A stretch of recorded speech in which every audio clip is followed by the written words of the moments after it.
sky, so if you've been planning something special, tonight might be the night.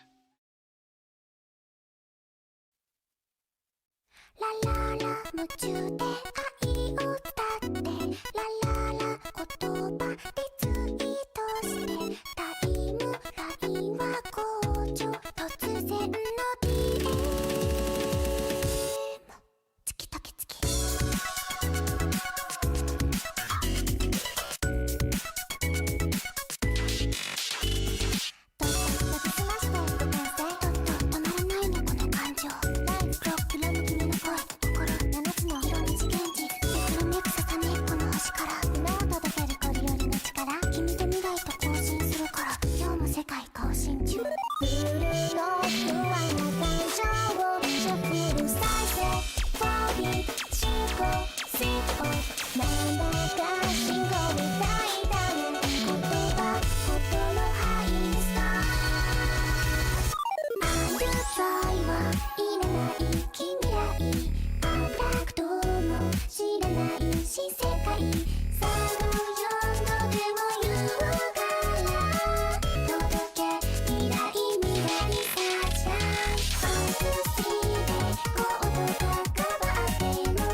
恐れること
Hello, good evening, everyone. Hello, Momorail. Congrats on your first welcome. And Lucian, hello. Yes, I'm happy you can be here for this one. It's good to see you. Happy to hear your power's back. Erlis, always good to see you too. And Phil, hello. And Sander, good to see you. And Ren, hey. God, I love that emote. Hale has such good emotes, it's crazy. And Mana, hello. Let me give a shout out to my good friend, Mana Scarletify. She's a super cool streamer, shares so much in common with me. We have such good taste together. We love Mana here. We support Mana. Always good to see Mana here. But I hope everybody's having a good night. So, we're back on 999 tonight. This was kind of like a last minute decision. I was thinking about like taking tonight as a night off. But then I was like, nah, I had so much fun playing 999. I'm gonna play more 999 already. It's like, man, I kind of forgot how much I enjoy and like kind of missed this game, you know what I mean? So I figured I'm gonna do it, especially because I am, you know, my schedule for the next like week or so is a little bit up in the air other than my pre-planned collabs. So let's do a stream while I know that I can. So we'll just chill for Sunday night, and I'm really hoping that we can get our first ending tonight. I'm pretty sure we can, unless this next section is a lot longer than I remember, but we'll see. Hey, hello! Thank you so much on the congratulations for 1K! You know, while you're here, let me give a shout out to Cactus Key. She's a super talented artist. I've followed her work on like my personal accounts for a long time. And she does really great stuff, including working on some Zero Escape charms right now, Ace Attorney, and Danganronpa. So if you're a fan of like adventure games and, you know, mystery visual novels, he is definitely somebody who's worth following. Please do check her out. And Spike, hello! How are you doing tonight? It's good to see you. Thank you, yeah. So after stream last night, we did end up hitting over 1,000 followers, which is nuts. That's actually nuts because I've been looking at my stream analytics for a while now, and I was like, okay, I get like an average of like a 1 or 2 followers per stream. People were like, oh, 999 streams, or like if you want to go for every ending, that's like 5 to 6 streams. So I was like, perfect, I can do this in a couple of streams. And then it happened in one stream, and I genuinely did not think that would happen, so I really, really cannot thank you guys enough for that. Just for all the support you showed, both old people and new, whether you chat, you lurk, you raid, or just, you know, you view my VODs on YouTube. I really, really appreciate it. It's extremely kind of all of you. I know that, like, you know, a lot of people, I've seen a lot of mutuals get to like over 2,000 followers in less than a year, so I know in a lot of ways me getting to 1,000 in a little over 2 years is like not that impressive comparatively, but it still means a lot to me. Sorry, I can feel myself actually tearing up because I have worked really hard and I really do appreciate all the support. I know there's a lot I can improve with my streams, and I want to keep improving them and keep doing better and keep like making my streams like a good place to be. But I just appreciate everybody sticking with me this far and being willing to believe in me going forward, and I hope that I can keep like bringing some good vibes and fun times in the future, because it's been a lot of fun for me and I've met a lot of really amazing people through streaming. So yeah, I'm embarrassing myself. I'm getting so sappy. Cube, hello! Oh my gosh, guys, it's Captain Cube. I can cheer myself up by talking about how cool Cube is. Here's another streamer who has really good taste and loves games, you know, like visual novels and mystery games, like any sort of interesting, especially retro Japanese games. If that is something that you're into, you should really check out Cube's streams. As you can see, he's been playing stuff like Tokimeki Memorial 3. His taste is like peak. It's amazing. He gets it. So you guys should definitely support Cube as well if you are into this kind of stuff. It is you! But yeah, I'm so bad about getting sappy. I know, like, I do this every time I, like, talk about something like, you know, something like this happens on stream. I get all emotional and then I get embarrassed, but you know how it is. It's embarrassing to be vulnerable, but I do my best with it. I do my best, because it's important to be able to say this stuff. It's important to be able to speak it even if it's embarrassing, and that's something I'm trying to do more often. But the rest of the night is just gonna be fun celebration times, because, you know, now that we've reached over 999 followers, this isn't a, like, let's try and reach that many followers stream series. This is like a celebration playthrough of 999. It's like, we did it, we hit it, so let's keep playing. I want to take any excuse to play 999, because I love 999. Can you tell? We did also hit over 1,000, and I do want to do a proper, like, thank you stream for over 1,000 viewers. I'm just gonna make sure that, like, that is its own thing. I'm putting some time aside for it. It's gonna be, like, a community-focused stream.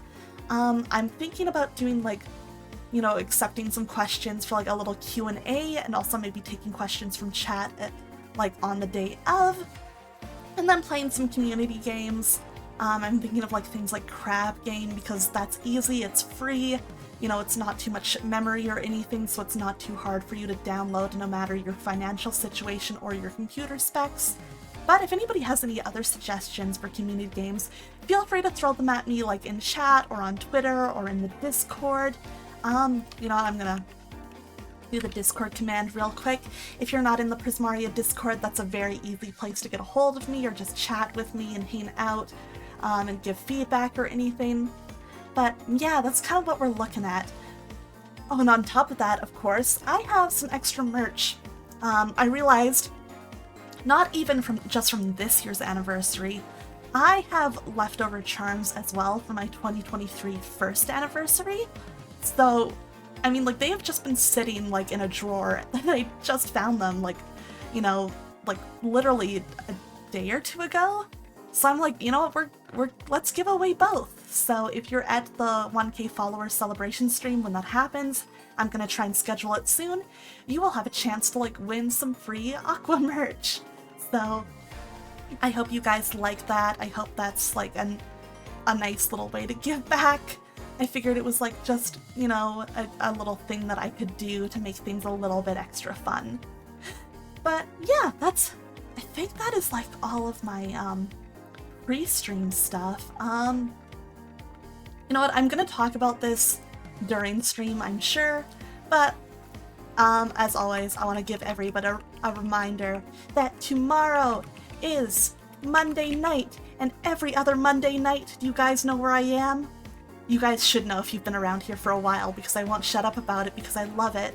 I'm on 0xp Official, where we play Dungeons and Dragons. And I am playing as my VTuber, like as myself, an OC version of myself, in their Fate Stay Night campaign. So, if you're into Dungeons and Dragons or you're into Fate, it's a great time. We are in, like, the climax of my character's, like, you know, personal arc in her, like, hometown.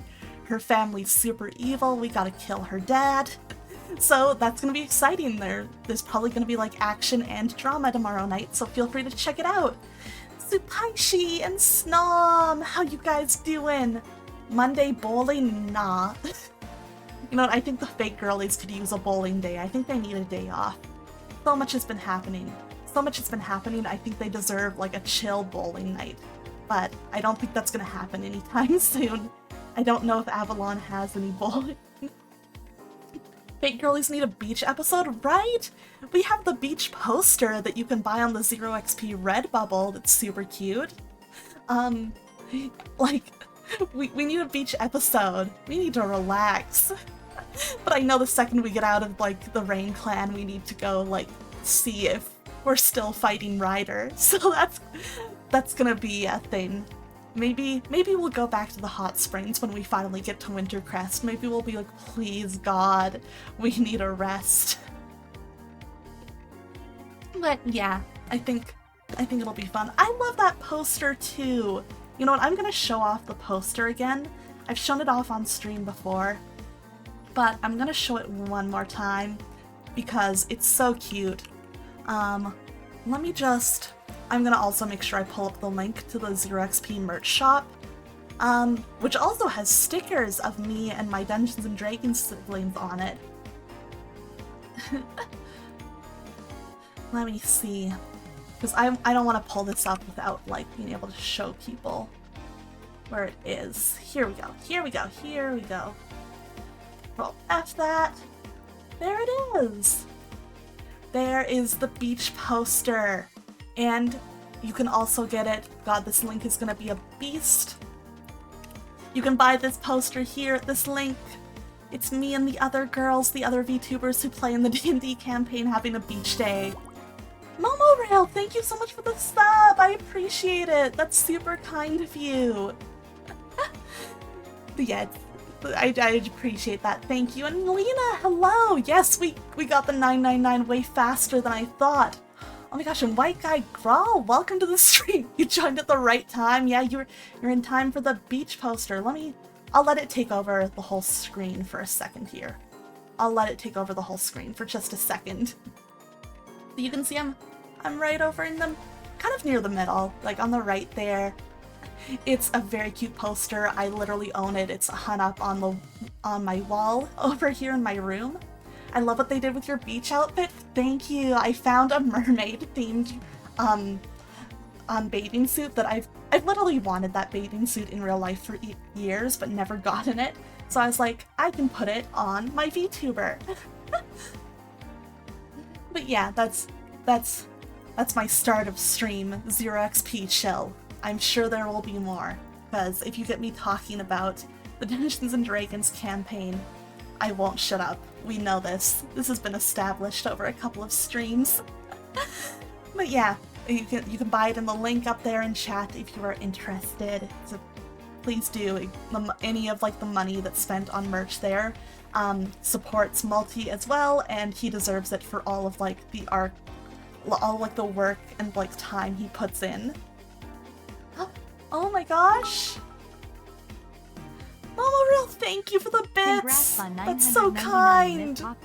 Ayasun heart 2 Kenpog 1 heart Tomoma 3 heart Idora 1 Hatu. Thank you so much for the biddies and the sub. That's very, very kind of you, and I appreciate it a ton. I hope you enjoy all your emotes. Oh, and thank you for the thirsty as well. But yeah, nice to see you guys back. Oh, and thank you for the posture check. Nice to see you guys back for 999 tonight. I know I should stop, as Santa would say, pussyfooting around and get into, Oh shit, Tisha's here, Tisha! Oh my god, it's Captain Freestar! She is the most wonderful cactus VTuber. I love Tisha. She does super, super wonderful art on stream. She is playing Final Fantasy XIV for the first time.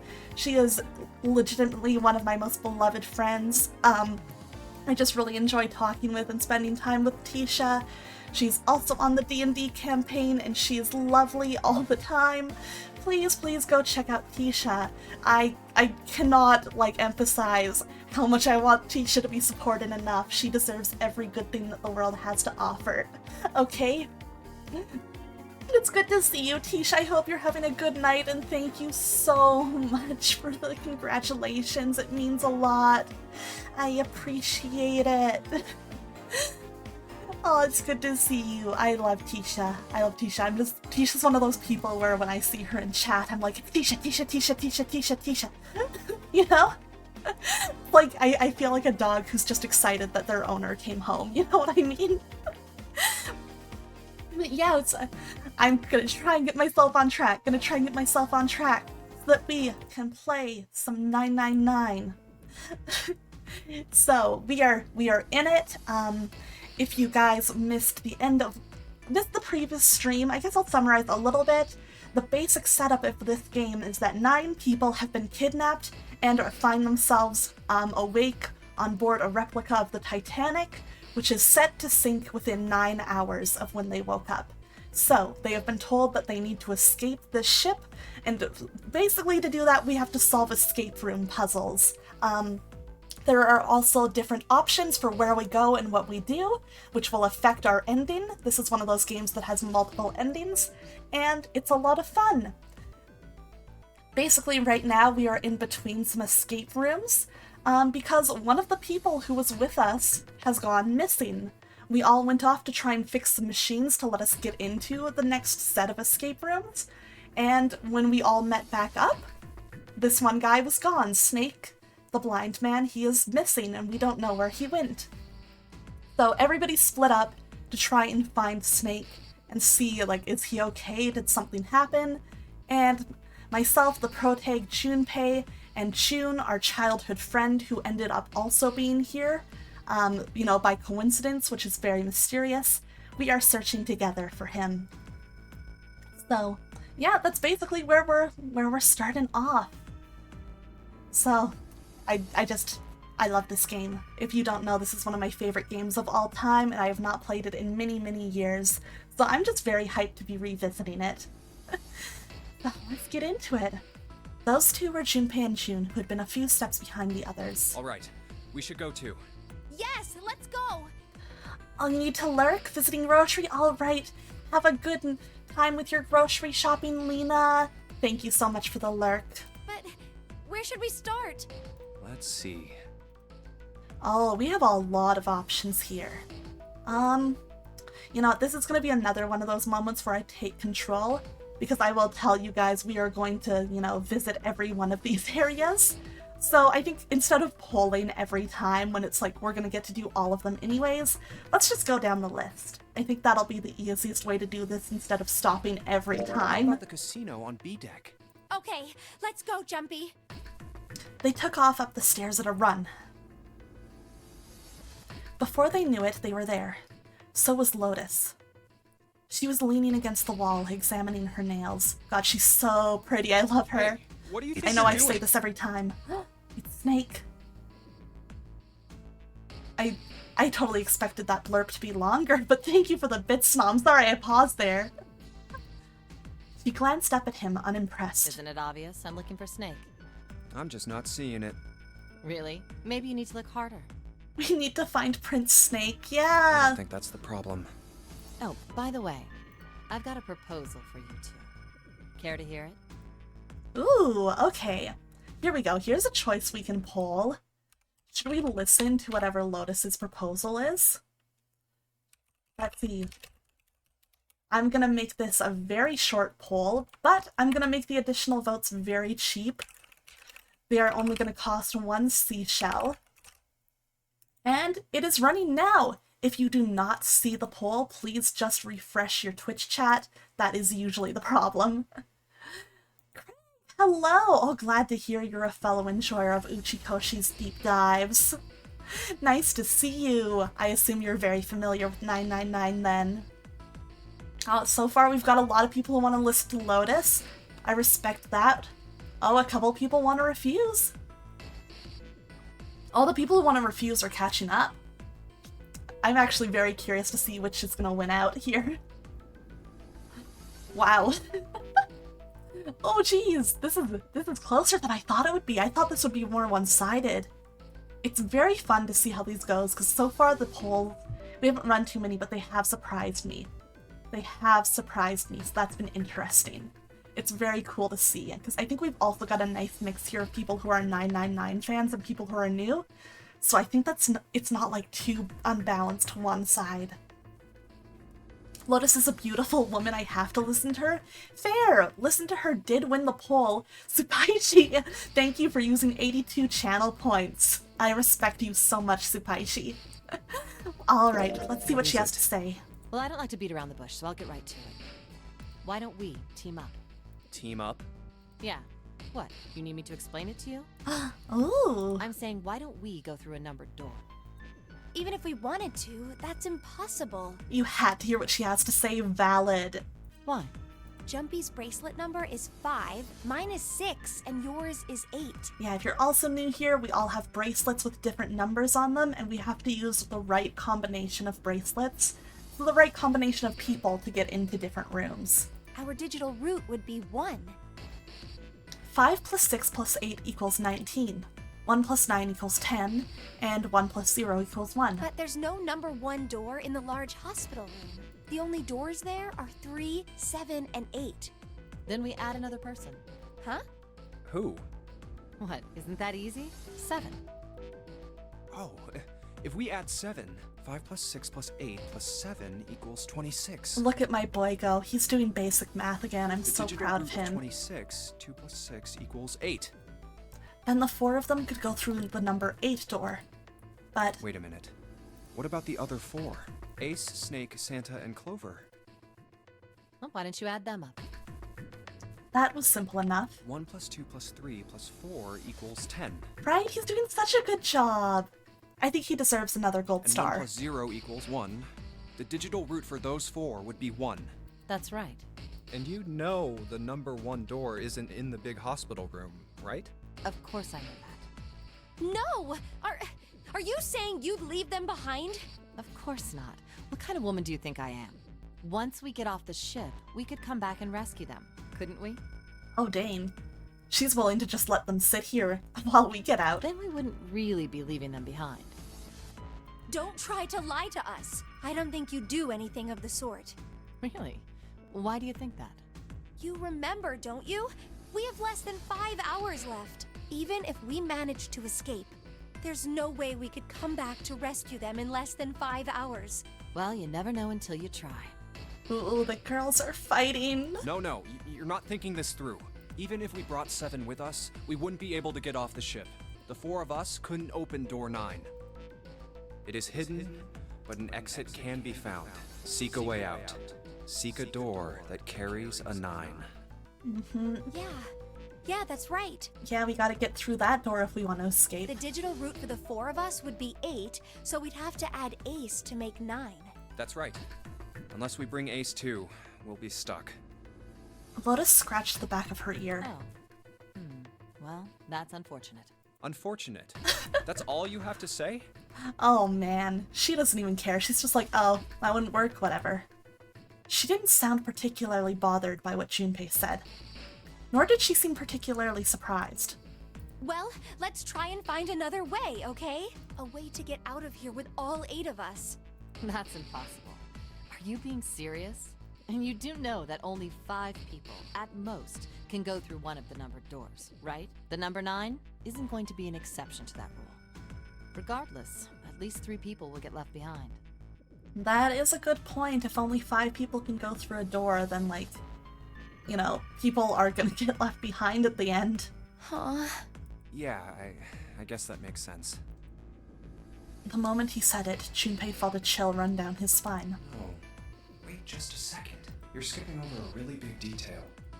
Yes, what she said was true, but how Lotus could remain cavalier about so terrifying a prospect was beyond him. Is that really okay?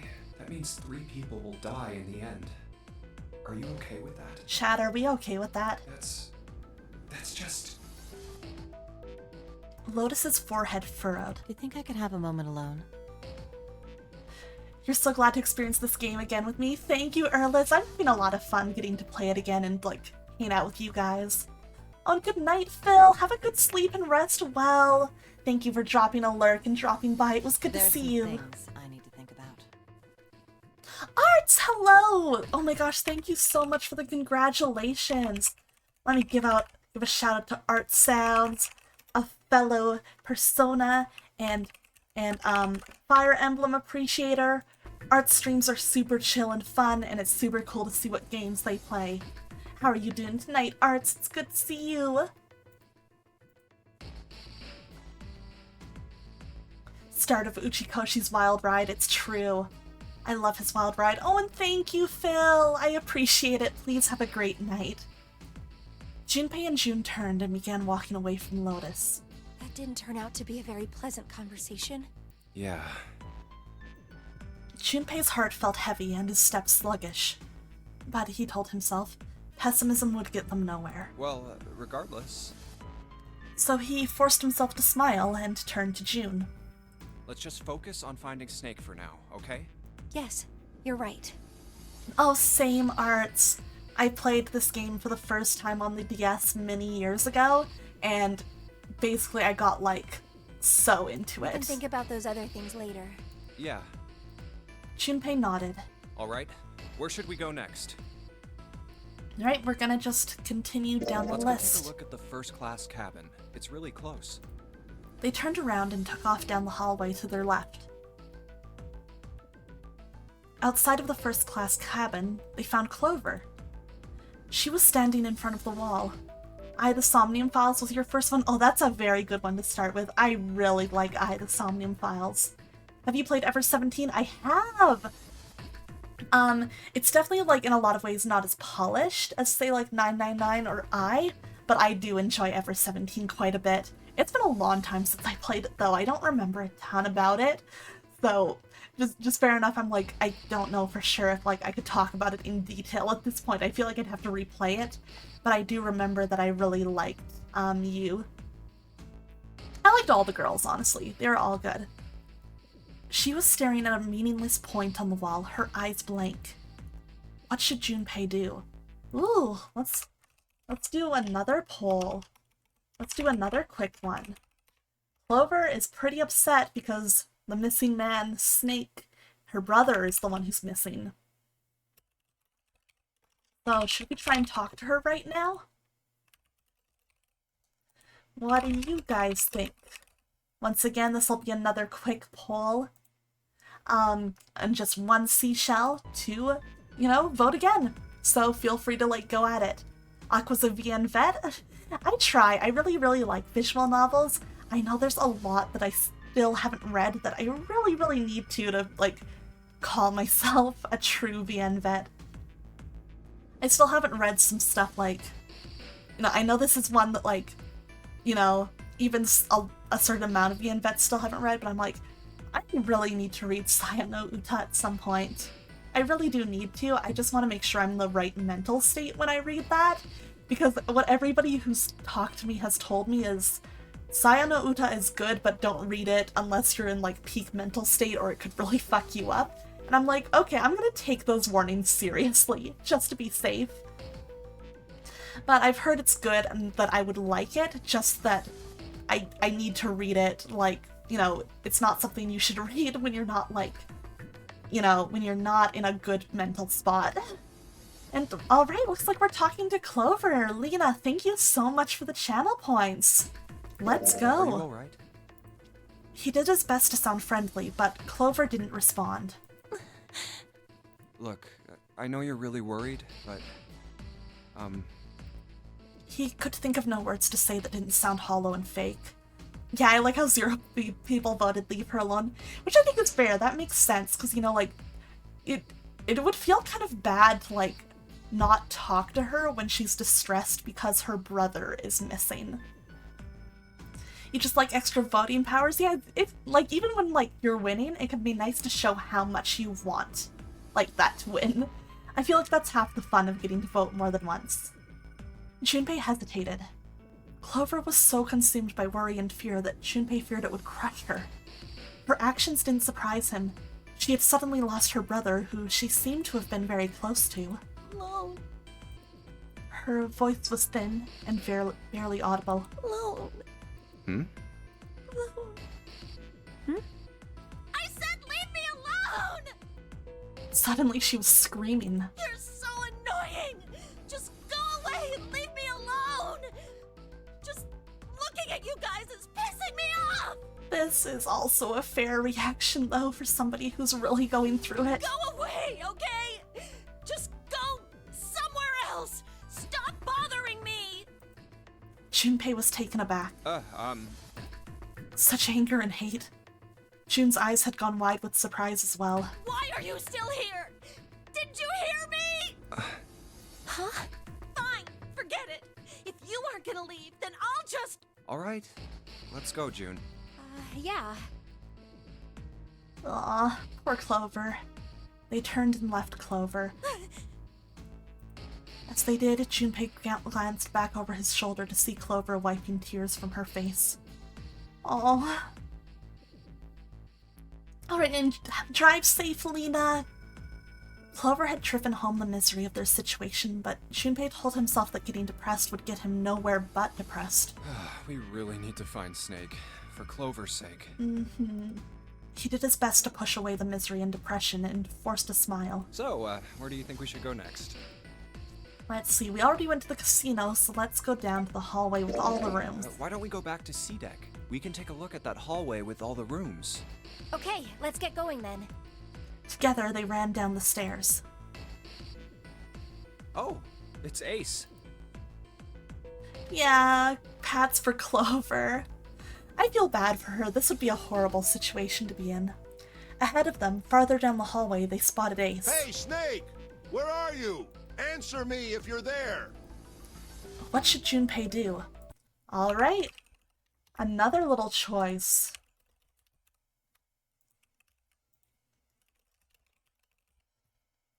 Let's start the poll. It is now going. Let's see if we can talk to the first vote is no, we've got this.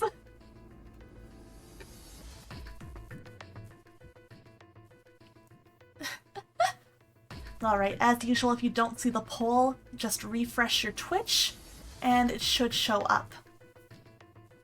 Oh, now it's a tie. See what happens. This one isn't getting as many votes. People aren't feeling as strongly about this one. That's interesting. People don't want to talk to Ace nearly as much as they want to talk to the girls. That's crazy. That's super crazy.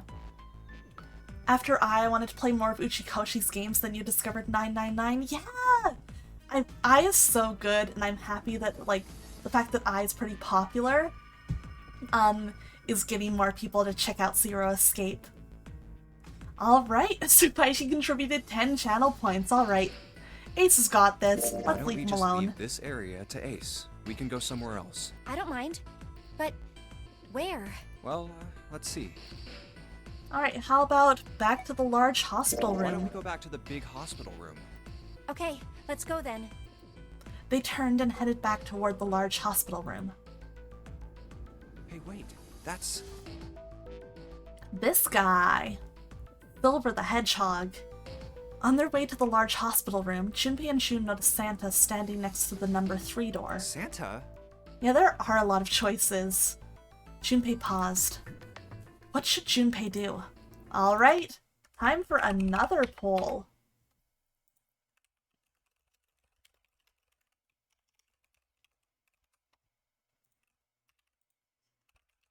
Alright, poll is running. As always, I say it every time just because I know it's a lot of it's a problem for a lot of people. If you don't see the poll, just refresh Twitch. That is usually the problem. Listen, Junpei called him Silver, and so I'm always like, that's Silver the Hedgehog. So, who wants to bet that Mana is spending her channel points right now? Who wants to bet that we're gonna get a little pop-up when this poll ends, showing how many times she voted? I'm just saying. I have a feeling. That's your guy. Oh, thank you for the La Creatura redeem, Xander. Now we also got my guy here. A little guy. A baby guy. Oh my god. You don't know me? Okay, well, let's wait and see. Let's wait and see, okay? Let's wait and see.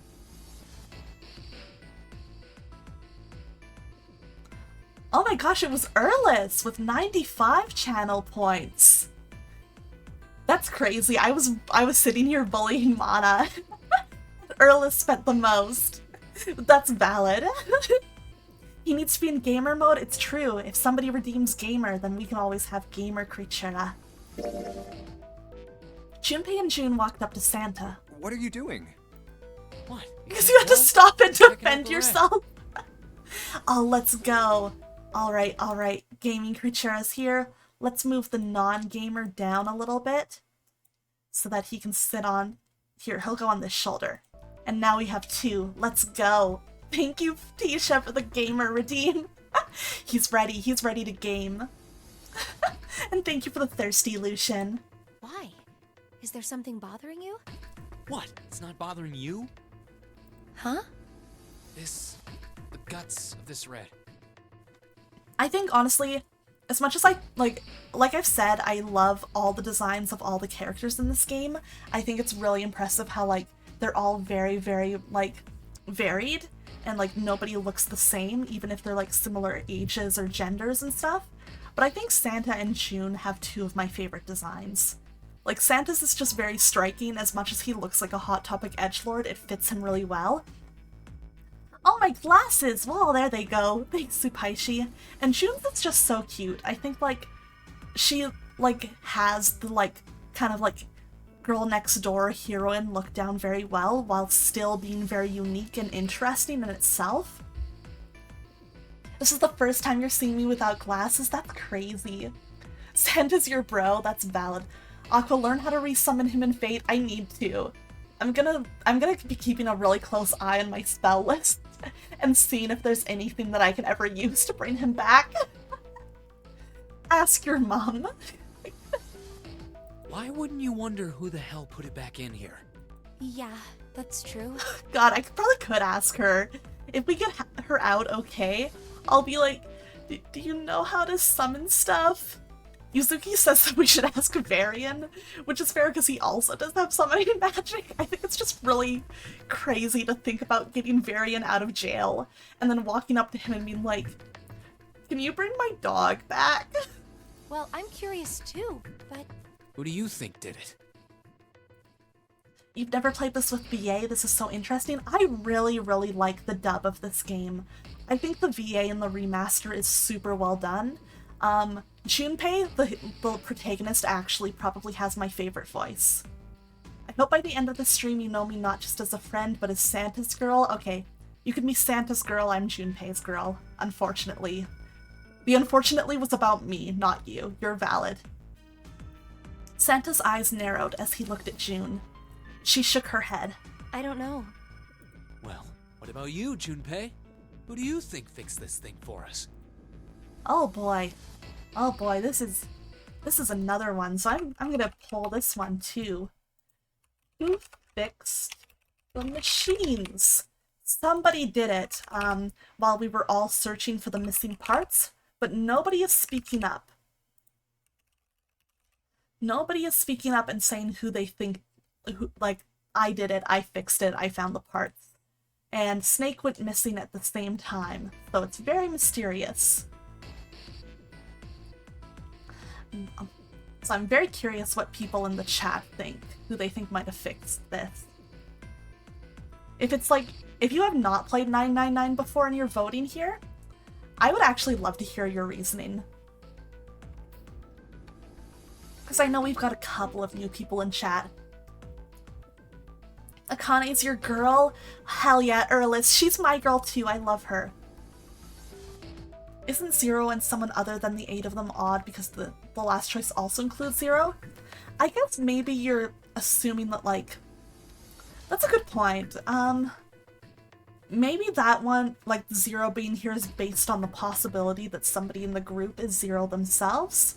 But I guess, yeah. Looks like someone else might be about to win, so maybe we'll understand Junpei's reasoning for that one when we pick it. Oh shit, they tied. Okay, okay. One more pull between the two. One more fast pull between the two. Zero.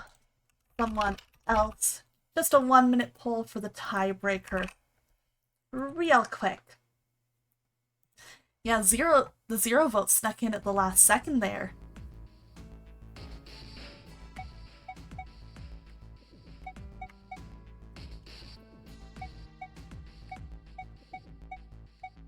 Oh man, it's tied again.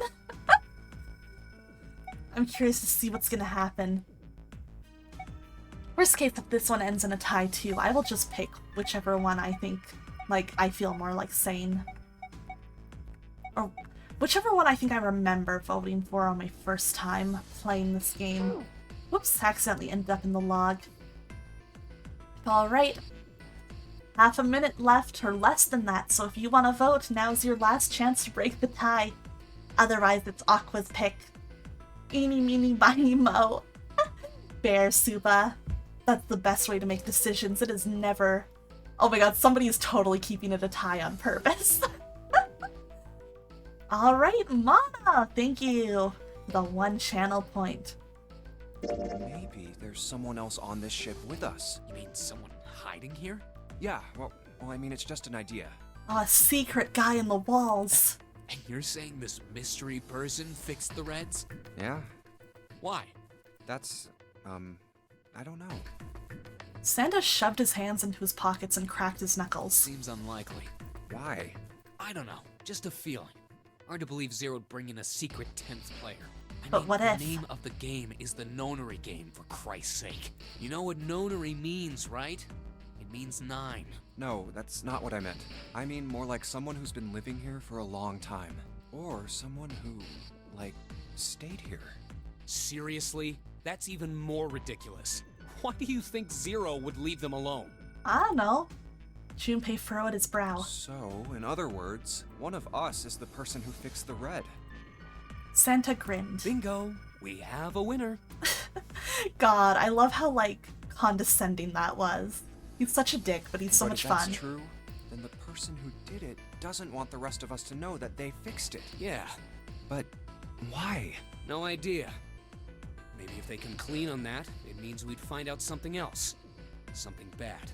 Something bad? Dunno. But whatever it is, it's gotta be worth hiding. Of course, it could have something to do with Snake's disappearance. You think maybe they did something to Snake? Yeah. Junpei stared at Santa. There was something about him that made Junpei wary. At first, he'd assumed the other man wasn't terribly clever, but Junpei was beginning to think he would need to reevaluate that assessment. When Santa spoke again, his voice was quiet. Look, if you trust anybody in this game, you're gonna lose. You've gotta be careful. The person you trust the most could turn out to be the one who stabs you in the back. With that depressing suggestion, he turned and quietly walked away. And that's that, I guess. That was... I like how uncomfortable that laugh was. Again, I just really like the dub in this game. I think it was very well done. Junpei and June looked at one another and smiled awkwardly. Where would they go next?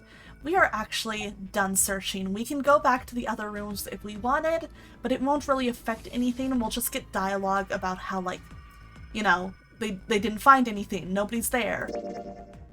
They looked everywhere they could think of, but Snake was nowhere to be found. ... Snake hasn't been anywhere we've searched. Lotus looked around at the 6 frustrated faces and spoke. And we can't keep looking for him. Wherever he is, it's not here. Santa's English voice actor is also Rivali in Breath of the Wild, and I'm getting a similar vibe. Actually, yeah, like, now that I'm thinking about it, that is very funny. Wait, he's Pewter? Wait, why did I never put that together? He's Pewter and I? Those are such different roles. That's crazy. We need to get moving. Junpei couldn't disagree with what she was saying. Snake seemed to have completely disappeared. There was no point to wasting any more time. Welcome back, Lena. I'm glad you had a safe drive, and welcome home. Hope you got home, like, with all the groceries you needed, and that it was, like, just a nice, easy trip. The others seemed to be having similar thoughts, but they stayed silent. Finally, Seven spoke. We don't got a choice. Lotus is right. We're not gonna find Snake. There's a problem, though. We've got to figure out who's gonna go through which door. Yes, Oh boy. I have a proposal. She walked back and forth across the floor, her heels clicking against the wood. Finally, she stopped. Why don't we decide on one person to sacrifice? Sacrifice? Well, perhaps that's a bit of a harsh word, but yes. Uh-oh. Still need to get to the stairs to the 4th floor, but almost home. Oh, good luck. That's rough with, like, stuff like groceries and shopping, but I believe in you. You've all figured it out by now, haven't you? We can't all make it through those doors. Yikes. If we split into 2 teams of 4 and 3 people respectively, then 3 people will be left behind. If we split into 2 teams of 5 and 2 people respectively, then 2 people will be left behind. But if we split into 2 groups of 3 and leave 1 person out, then only 1 person will be left behind. Leaving behind 3 people with 2 teams of 4 and 3. Oh man, guys. Uh-oh. How do you feel about this? Sacrifice. We'll pull this one again. I'm letting you guys control the narrative pretty fully for this first run of the game. So the poll is running. Once again, if you do not see it, feel free to refresh, and it should only cost 1 seashell to revote if you feel strongly about a particular answer.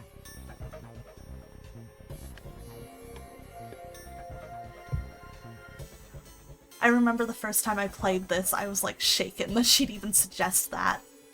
I was like, we can't just leave somebody. That's not how this is supposed to go. But I guess like the 9th man dying really messed things up, huh? We don't have all of the numbers that we're supposed to, and now Snake's not here, so that's even tougher. Oh shit, less than a minute left and it's tied. Oh boy, is anybody gonna tiebreak before time runs out? We'll have to see. We'll have to see. If not, since it's only 2 options, I'll make the choice, but we'll have to see. Oh, she's right, pulled ahead in the end. Alright. SF, hello! Oh my god, you love Zero Escape? Me too! Welcome! We're having a good time on our very first playthrough. Well, not my first playthrough, but my first streamed playthrough. And I'm letting chat make the decisions. And Riri, hello! How are you doing tonight? It's good to see you! It wasn't pleasant, but she was right. There wasn't any way that the numbers worked out. If one group was 4, the other group would always have a digital route that didn't match a door. When 7 spoke, his voice was strained. Then you're saying we gotta decide who's gonna stay behind. Yes, we do. Given our circumstances, it's logically and morally the best solution. If the other 6 are to survive, then one person has to sacrifice themselves. Damn, this is a real trolley problem, huh? No, that's too cruel. I was with June on this the first time I played. What's so cruel about it? To just sacrifice someone like that? Then what's your plan? Maybe we should sacrifice 2 people instead of just 1. That's not what I meant. We shouldn't sacrifice anyone. I told you, that's impossible. Wake up. Whoa, whoa, calm down, you two. Santa stepped between Lotus and June. Look, what Lotus is trying to say is you should aim to bring the greatest amount of happiness to the greatest amount of people, right? Jeez, that is a way to put it, Santa. Exactly. That's how democracy works. And for that reason, I think the only fair way to decide who will be sacrificed is through a vote. Oh What do you boy. No, that's terrible. think? I'm not asking you. Shut up. Whoa! What about you, Santa? Whoa, the girls are Me? fighting. Well, I agree, I guess. All right, that's 1 vote for. Counting mine, that's 2. 7.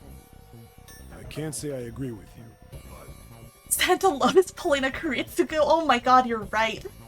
You're right, they are. I No. don't exactly have a choice. Guys, you should have watched Fate Zero. It didn't go well If we for don't do him. something, we're all gonna die. Oh, glad to see you get it. If I can get 1 more vote, then it's decided. What about you, Clover? Clover had moved away from the group and was sitting on one of the beds. Her whole body drooped. Junpei didn't know if she'd even heard Lotus's proposal. Hey, Clover, Lotus walked over to Clover and gently laid a hand on her shoulder. your brother has to be behind one of the numbered doors. We've searched everywhere, but we didn't find him. Doesn't that mean he has to have gone through one of them somehow? Clover slowly lifted her face. Let's go look for him together, okay? Man, the gatekeep gaslight girl boss is going nuts here. Lotus is breaking it out. If we sacrifice 1 person, then we can go look for him. You agree with me, right? Okay. That's nuts. That's nuts that she just did that to her. Clover nodded once. The motion carries. Lotus spun around and walked toward Junpei. Now, let's start a vote to... That won't be necessary. Ace had barely spoken for Lotus's entire speech, and everyone jumped a little. 6 pairs of eyes turned to look at him. He didn't seem to notice or even care. I will stay. That should solve our problem, yes? Ace, what are you saying? No, you can't do that. That won't solve anything. Oh my gosh, Hale! Hi! I need to stop 1 second. I know this is dramatic, Excuse me, Ace, your dramatic sacrifice will have to wait, because I need to shout out, hey, Haylene! A wonderful, not non-binary streamer who has also streamed the Zero Escape series and the Somnium Files. You guys should absolutely check out Hale because I love Hale. Hale's so cool. Hale's got wonderful taste. You just finished D&D. How was your session tonight? Any big like twists or highlights this week? I always love hearing about your guys' campaign. June's voice shook and she looked around desperately for someone to agree with her. Yeah, fellow Uchikoshi fans! I don't think I like Lotus that much right now. On my very first playthrough, I was mad this was happening. I was like, how could Lotus do this? I was like, that's terrible. Even if like her logic checks out, I think, especially as a teenager, even more so than I am now, I was like a very emotional thinker. So I was having more of like a reaction towards like June's, where I was like, this is terrible. Ace simply looked at her. June, I'm afraid you may have misunderstood me. I said I would stay, but I never said I would sacrifice myself. Oh, phew, he's like, I'm not Kiritsugu. Those two maybe, but nah. Huh? I trust you. Each and every one of you. Yeah, Ace is Richard Epcar. I believe you'll come back for me. Whoa. There's optimistic, and then there's just nuts. Those doors only go one way.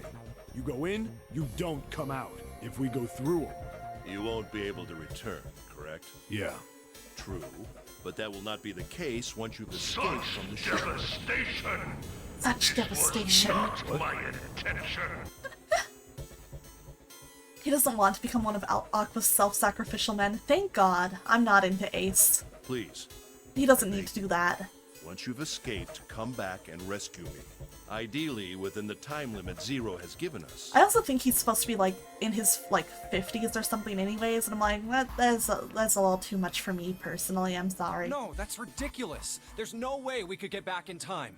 I respect the girlies and the gays who are into that, but it's not for me. How is he so fucking irrespectful? Yeah, my glasses redeem got toggled, so I don't have glasses right now. We can, I've been doing this lately because I've realized a lot of people don't know this about my design. Let's zoom in a little bit. When my glasses are off, you can see pretty well that I've got seashell pupils in my eyes. It's a part of my design that I really like, but it's not very noticeable on stream, huh? So, especially with the glasses off, apparently a lot of people have said that you notice it even more, so sometimes I like to, when the glasses come off, have a chance to be like, oh hey, just so you know this is here. Oh no, Aqua, what's up? Don't get too close? No, what if I did? Or I will get lost? Oh my god, Tisha, you're so smooth. You're so smooth. No, I'm getting closer. I'm getting closer. Get lost in my eyes. This is actually very scary looking. Every time I do this, I feel like it looks like I'm about to hum, yum. Munch. That's what I feel like I'm supposed to start doing. Rest in peace, Gratia. Rest in peace. See, this is not even the first time I've done this to him on stream. I do this, every time because it's funny to me. I just think it's really funny. Alright, let's zoom back out now that you've seen my seashells. And, oh yeah, a lot of people also don't know that I have the scales underneath the corners of my eyes, which is also a part of my design that I like a lot, honestly. But okay, let's go back to being, a normal size. Let's go back to being a regular-sized girl. This moment in the game made you love Ace? Me too. I also was like, man, Ace is such a good dude. What the heck? We've only got 5 hours You trust us left. so much. We don't even know where the hell we are. Going back to being normal? Well, true, I'm always normal, so there's no going back. I never stop being normal. How on earth are we gonna find someone to come and rescue you? Then, perhaps you would prefer to stay instead of me? Or perhaps you would be willing to leave June behind? Oh, he's going for the, you gonna leave your little girlfriend? Ace's voice was dignified and without a hint of cruelty or malice. Junpei had no rebuttal. Thank you for the clip, Tisha. That's a good one. That's a very good one. Thank you. You see, I appreciate there's no it. other choice. Then I see we've come to our conclusion. I'm definitely gonna watch that one back and really laugh. You got a bad idea? What's up, Lena? Don't worry yourselves about me. Go, quickly. That is a lot of trust. I don't know if I could do that in this situation. This is a 999 follower celebration, right? Yeah! Since we reached 999 a lot faster than I thought we would. Now we're just celebrating having over that. We're just celebrating it. Junpei stood frozen by indecision, unable to move. June bit her lips so hard that Junpei feared she would break the skin. Santa stood against a wall, calm and aloof. Seven tore his beanie from his head and turned it over anxiously in his hands. Only Clover stared at Ace, an expression Junpei was unable to decipher. Lotus's attitude, however, was different from the others. Good. Let's accept his kind offer then. She smiled, her eyes bright. Ace answered with a smile of his own. Good. I think this is the best for me. Perhaps I'll be able to take a nap. It may be my age, but I get tired so easily these days. Okay, I kind of feel him on this, actually. As he spoke, Ace lowered himself down to the floor next to one of the beds.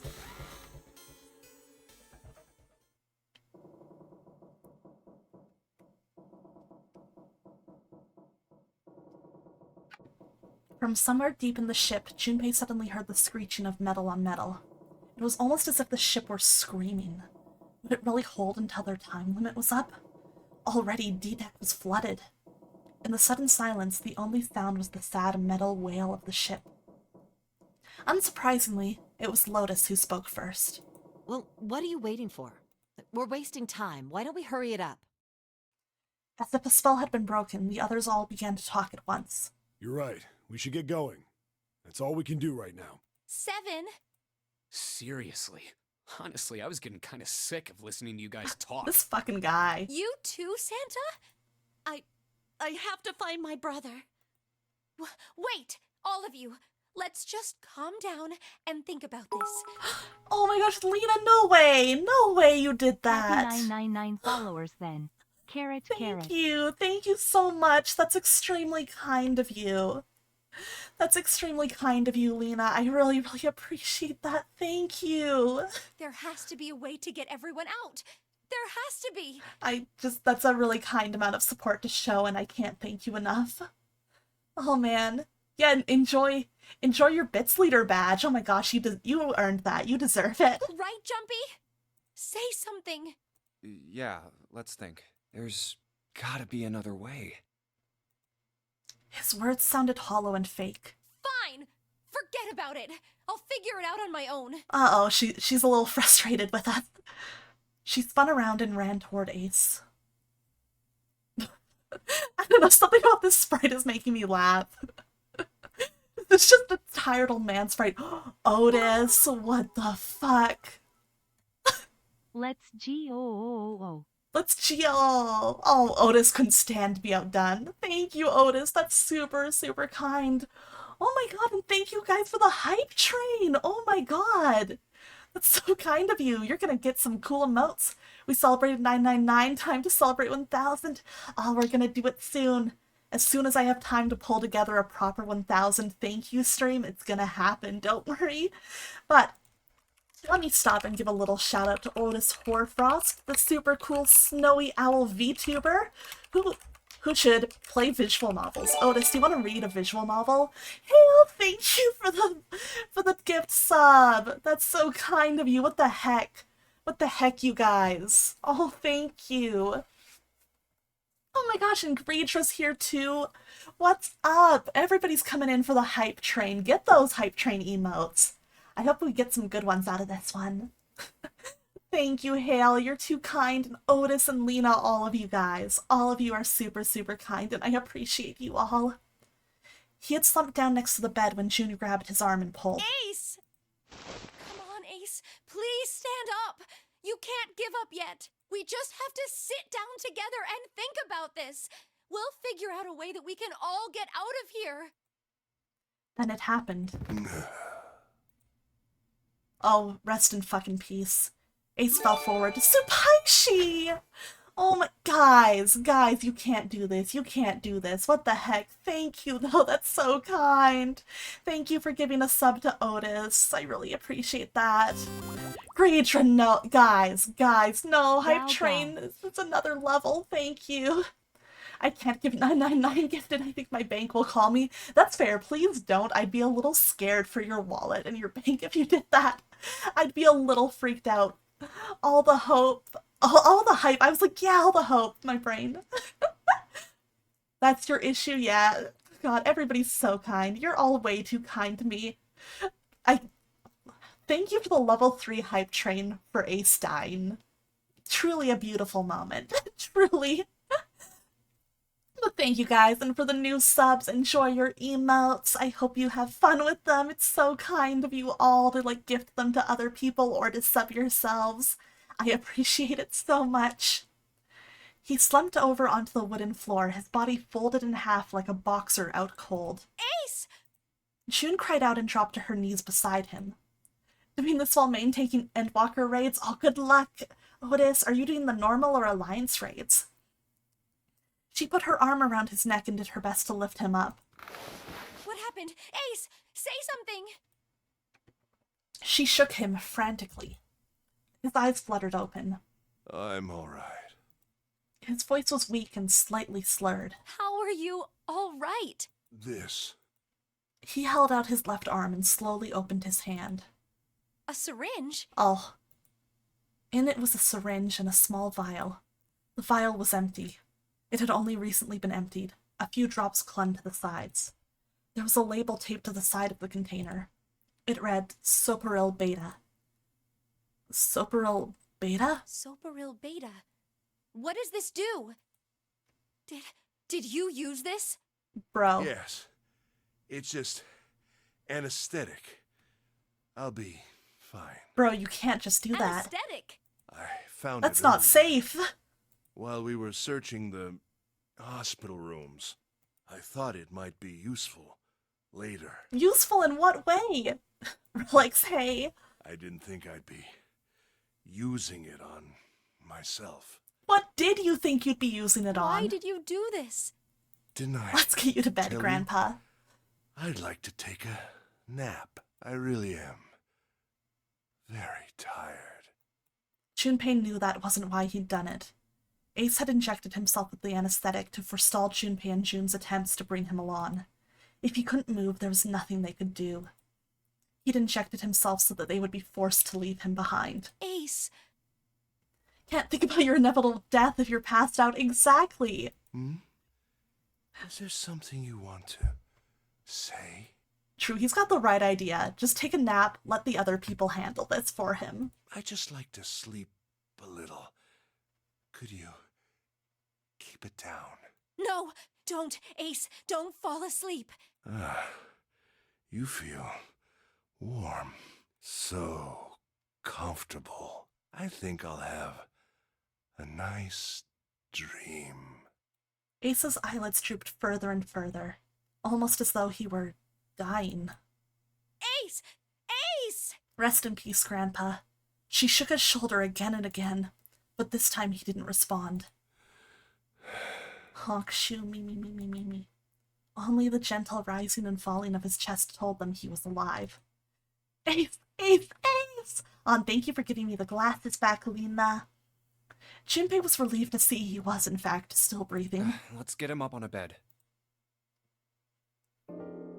He lifted Ace up off the floor and laid him on the bed he'd been leaning against. When Junpei turned around, Lotus gave him a look of pity. Well, we really don't have a choice now. We can't let his sacrifice go to waste, right? Like you even mean that. Oh, Junpei's getting a little spicy back. You say something? Oh. No, nothing. Ooh. It felt wrong, but he had to agree. Then suddenly, Santa spoke. Yeah, we're not done choosing yet, are we? Huh? What do you mean? Well, we haven't decided who's going in what door. Oh, yes. Yes, that's true. Enough of this screwing around. Let's decide. You first, Lotus. Which door do you want? I want door number 8. The Juno emotes. It's the same number They have as my such bracelet. like an energy to them. I love that emote. Got it. You're 8. You're next, 7. Which one do you want? I'll take 7. I can't get along with that old lady. Oh god, the group is falling apart. What?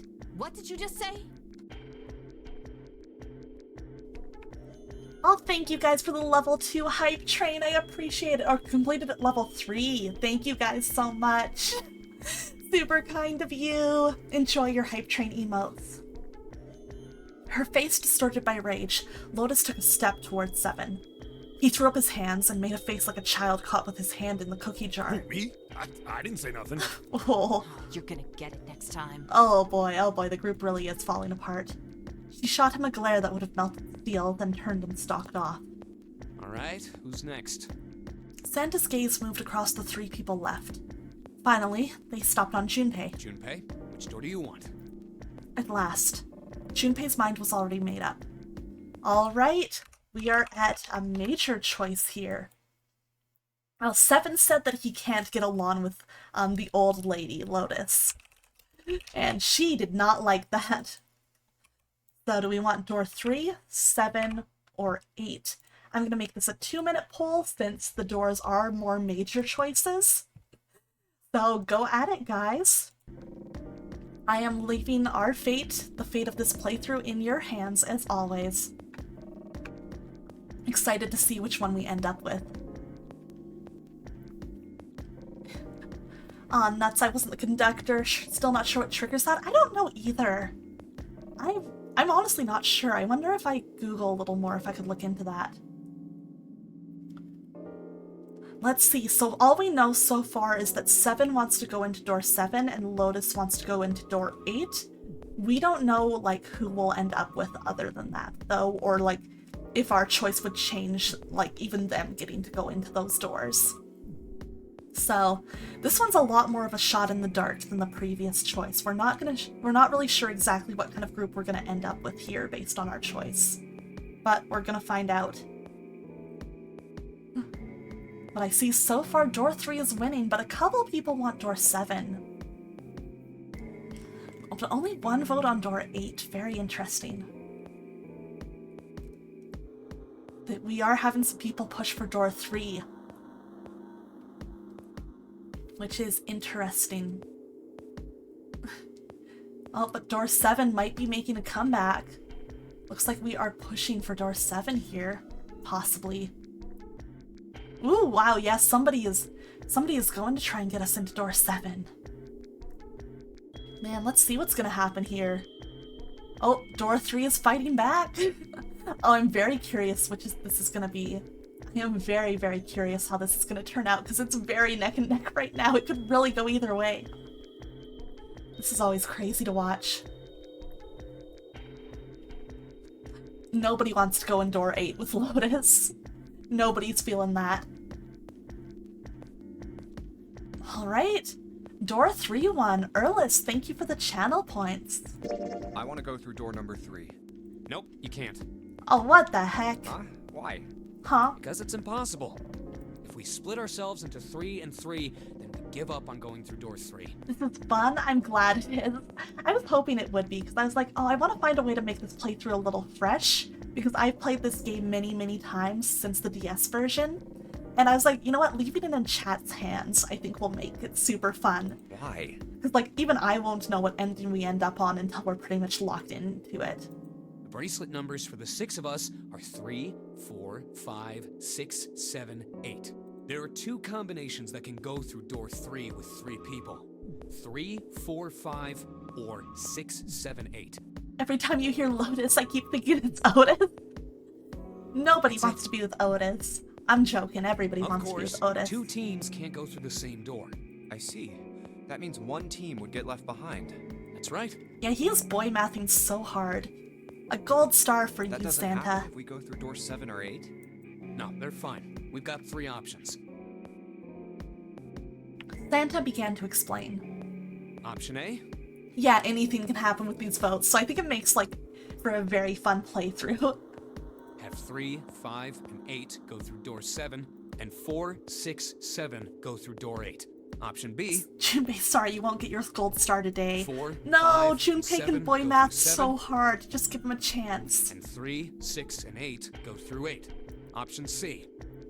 I know Santa is laying all of this out for me, but my poor little brain is not going to absorb any of it. 3, 6, and 7 go through 7, and 4, 5, and 8 get 8. Those are the only 3 options. That's it. At least if we want to get all 6 of us out of here. Wait. That was when Junpei realized. Plan A divides into 2 teams, 358 and 467. Plan B divides into 2 teams. Otis is a hot dancer. Maybe if he picks Dancer up in Final Fantasy XIV, he could be. 457 and 368. Plan C divides into 2 teams, 367 and 458. But that means There was one thing they all had in common. 5 and 6 can never be on the same team. No! He can't be with his girlfriend. What If the we want heck? all 6 of us to go through a door, then June and I can't go into the same one. No! Jun and Junpei had been friends when they were kids. He trusted her more than anyone else on the ship. If he chose 7 or 8, he'd be taken away from her. Was that something he was prepared to do? Have you mulled it over enough, or do you need more time? Anyway, that's the deal, so think it over. You've got 2 choices, 7 or 8. You can't choose 3. If you choose 3, you're gonna be leaving 3 people behind to die. So what are you gonna do? 7 or 8? Time to choose. Junpei thought hard. After thinking it over, his conclusion was, alright, one more poll. One more poll. Let's see. We are running it again. If you don't see it, just refresh. I will say yes, we can still force door 3. We can insist on door 3 if we want to, but it is up to your guys' votes. So, it is up to you. It's in your hands, chat.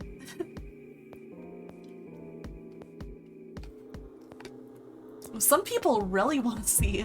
There's a strong split between 7 and 3, but oh, 8 is making a comeback this time. Some people have decided that maybe they do want to check out door 8 after all.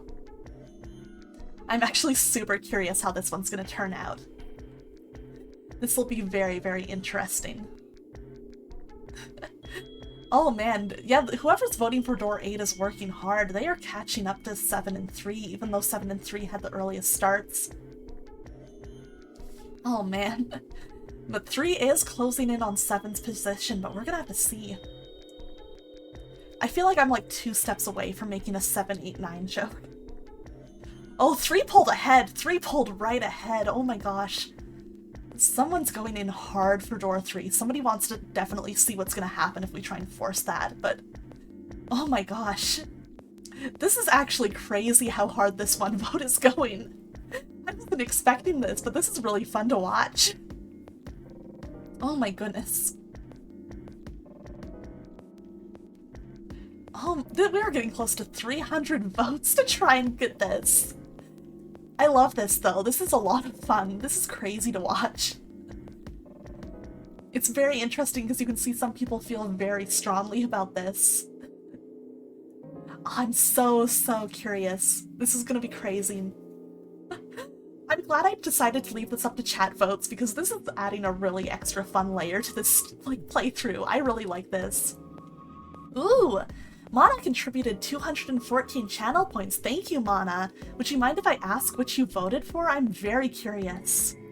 But majority wins. We are going to take the risk and choose door 3, even though that could leave more people behind to die.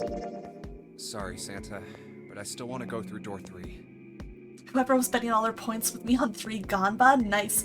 You definitely had some help there, Relics. What? That's nuts. You didn't vote You've for gotta be 3? crazy. Interesting. Ooh, Supaishi voted 3. Very interesting. Why the hell are you so obsessed with that door? I'm just... You voted for everything? Oh, that could be very fun, Lena. I like doing that during some polls, too. Junpei paused. He swallowed the words he'd been about to say. I'm just curious about door 3. That's all. That doesn't explain shit. I've got a reason. Your internet lagged while voting for 8? Oh no. I'd be happy Maybe to explain next it to you. time. Just come with me. With that, he began walking toward the door. Their curiosity likely getting the better of them, the others followed. A few of them looked a little suspicious, but Junpei told himself that wouldn't matter. He kept walking and kept silent. Eventually, they arrived at the number 3 door. It's slower to vote on PC than on your phone? It's true. I'll teach you guys the strat that I use when I'm trying to swing a vote on Twitch. Is that you have both your phone and the PC open and you're voting on both at the same time, and that lets you vote super fast. So if any of you guys want to go really nuts on this, that's how I do it when I'm voting. Junpei stopped. I'm curious about the red. 7, would you mind authenticating for me? What? Why? Please, just do it. He stared at Junpei for a moment, then grunted and laid his palm heavily on the scanner. Why are you asking surprised? Otis, where's your dancer glam? Show us. Yeah, thanks. The number 7 has been entered into the red. Next is June. Please touch the red just like 7 did. Jumpy, what are you trying to figure out? Ah, yep. I think... Junpei thought about his answer for a moment.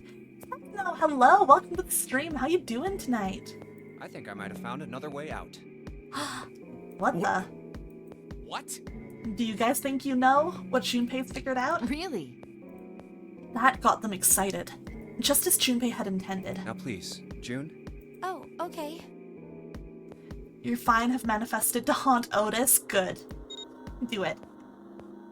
7 plus 6 equals 13. 1 plus 3 equals 4. With those two numbers in the red, Junpei had what he wanted. He casually placed his own hand on the scanner, and the third asterisk blinked on. You know what, I should have shared the secret earlier, but at least now you guys know it for any future votes. Alright, the only people who haven't authenticated now are Santa, Clover, and Lotus. So, what's your point? You don't get it. Think about it. Huh? What's the sum of your number and Clover's? 12. And what's the digital root of that? 3. Which is Santa's number. By the way, Lotus, what's the number that's currently in the red? 7 plus 6 plus 5 equals 18. It would be 9, right? Oh my god, she's girl mathing. Let's go. Yes, and what will the digital root be if you add 3 to that? 3. The door's number. Oh. There you go. Hey, wait a minute. What the hell are you up to? I'm not up to anything. I'm just waiting. Whoa, Jesus. Waiting for what? I'm waiting for the balance to shift. Santa, or Lotus and Clover, once one of you moves, the others won't have a choice. Holy shit, I forgot how fucked up he is if you make this choice. How much of a dick Junpei turns into if you make this choice. That's crazy. So I'm waiting. Holy shit. Junpei laid his hand almost casually on the lever. You son of a bitch! You tricked us! Like, holy shit, this is fucked up. All that stuff you were going on about is all bullshit! Bullshit? Huh. I don't think so. Didn't I tell you I'd figured out another way to get out of here? This is it. What the fuck's wrong with him? Why the hell would That's you my do guy, something though. like this? Junpei glanced at June. Jumpy. He fucking did it to stay with her. What's wrong with him? What's wrong with him? You did this just so you could go through the same door as June. Holy shit. Oh my god, Junpei. Junpei. That's it? Santa was furious. His face was red and flecks of spit flew from his lips as he spoke. Definitely an Aqua boy? What the fuck? You didn't have to say that. Junpei closed his eyes calmly, and then opened them again. So, who's it going to be? Santa, or Lotus and Clover? Shit! This is so fucked up. This is so fucked up. Huh? Lotus leapt forward. She grabbed Clover by the sleeve and ran for Junpei and the door. Fuck! Caught by surprise, Santa froze for a moment and then shot forward like a bullet from a gun. Lotus had a head start, but Santa had the advantage in size and speed. Yeah, he's pissed. He's fucking pissed. Almost immediately, he passed Lotus and Clover. Honestly though, can you blame him for being so pissed? Like, oh my god. Like I said, Junpei is dumb, but he can be devilishly smart. It's true. No, wait! Santa did not hesitate. He slammed his hand down on the red. This is insane! This isn't right! He glared at Junpei, his chest heaving. Yeah, well, you may be right. Oh my god, Junpei's voice actor is going real cold with this. Junpei's voice was cold, but not without effort. But he turned to the red and pulled the lever.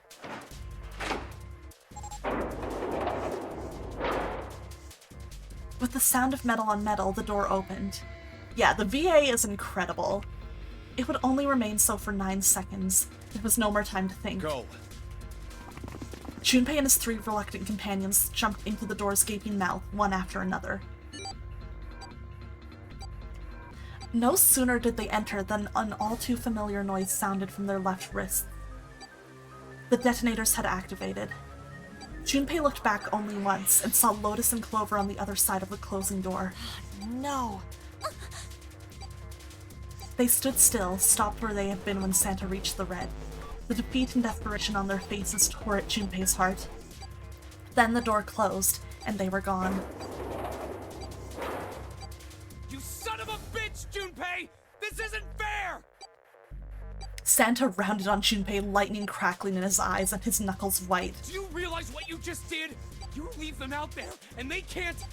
Shut it! That's enough! It hadn't been Junpei that spoke, but Seven. We gotta find the dead or none of this is gonna matter! The clock was ticking. Oh, you interested, Lena? That's valid. That's valid. The dead was their only chance at survival. Unless they could find it and deactivate their detonators, the 4 of them would be... We got less than a minute left. No time for screwing around. Get moving! Damn it. You and I are not done yet, bastard! God, Santa is gonna beat us to a pulp later. And honestly, valid. This was fucked up. They scattered and began to scour the room. The deactivation device was nowhere to be found. Where the hell is it? Yeah, the voice acting's so good. Porters stretched out in 3 directions, but every one was blocked off by a wall of metal. There was only one way out. If they drag Ace, maybe 8 + 4 + 1, yep, they're stuck. Yep, Junpei just left them to die. He left all of them to die. Just so he could stay with June.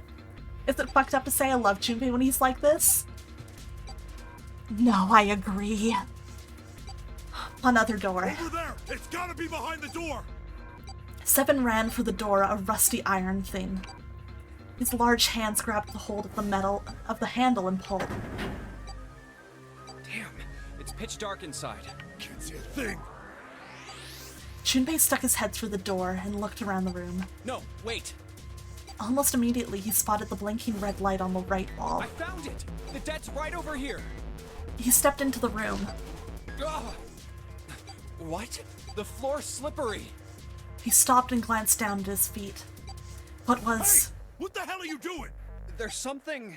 Get over there! Well, there's something. But no, I always find it interesting when characters do kind of fucked up things for their own reasons. I don't know, the drama's very, very interesting. And I like that there's like that duality to Junpei, and he's a little bit more layered than just being like, I'm the protagonist. Junpei felt Seven's heavy hand against his back and stumbled across the room. And hey, Junpei only did this because we chose for him to do it, so, you know? The other 3 piled in behind him. They all felt immediately that something was wrong.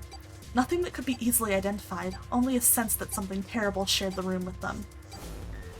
Are you feeding your little creature Graha monster energy? He's a gamer.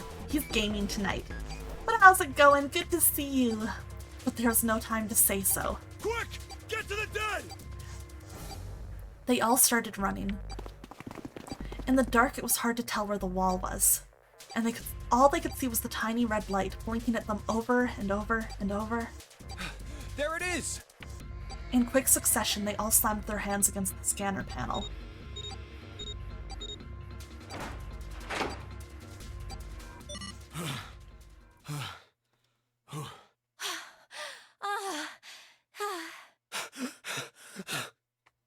Seven leaned against the wall, gulping air.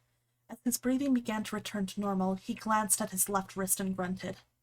It stopped. It stopped.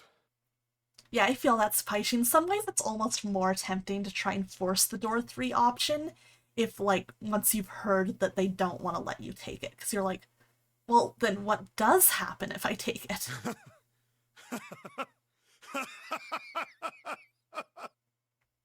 Junpei could hear him laughing in the dark, but could barely make out the larger man's face.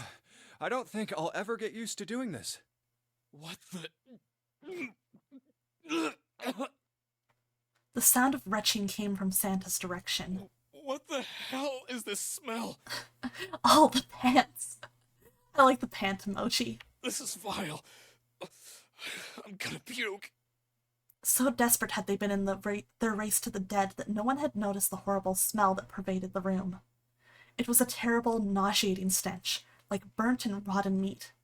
Adrenaline had drowned it out, but now it rolled over Junpei in waves, forcing itself into his nose with every breath he took. Oh, you're right. This is... He felt his stomach clench and bile rise up in his throat. Let's get the lights on first. There's a switch over here. The light that spilled in from the door barely illuminated a small switch plate next to the door. Slowly, with the toll of the last few minutes apparent in his gait, Seven walked toward it. He stopped as he got close and extended his fingers toward the switch. Okay, guys, I'm flipping it on. All right, enjoy putting your food in, Lena. There was a soft click as the lights came on. Just as the light turned on, June took in a short breath and... A scream echoes through the room. Junpei's breath stopped in his throat.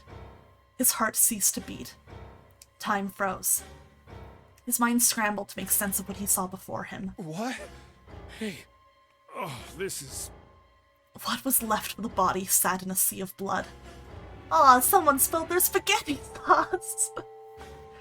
Chunks of flesh torn from the body sat in the blood like tiny islands in a great red sea. A vast ragged hole had been torn in the torso, and what remained of his intestines spilled out of it like fresh spaghetti! You guys, how'd y'all know? How'd you guys know?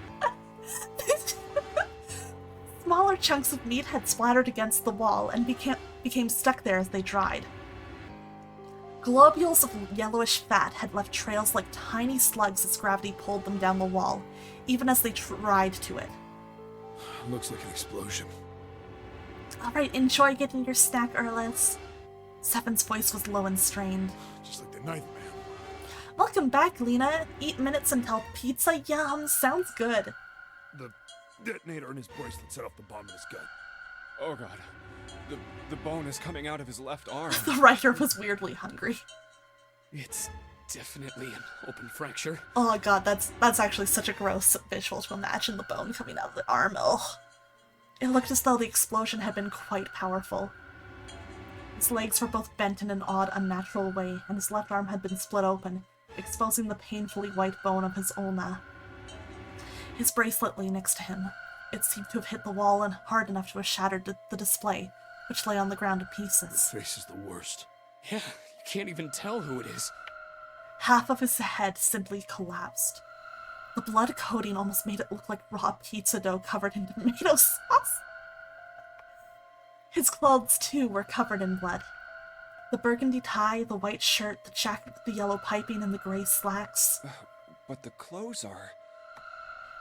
But they were all familiar to Jubilena's pizza! Is that...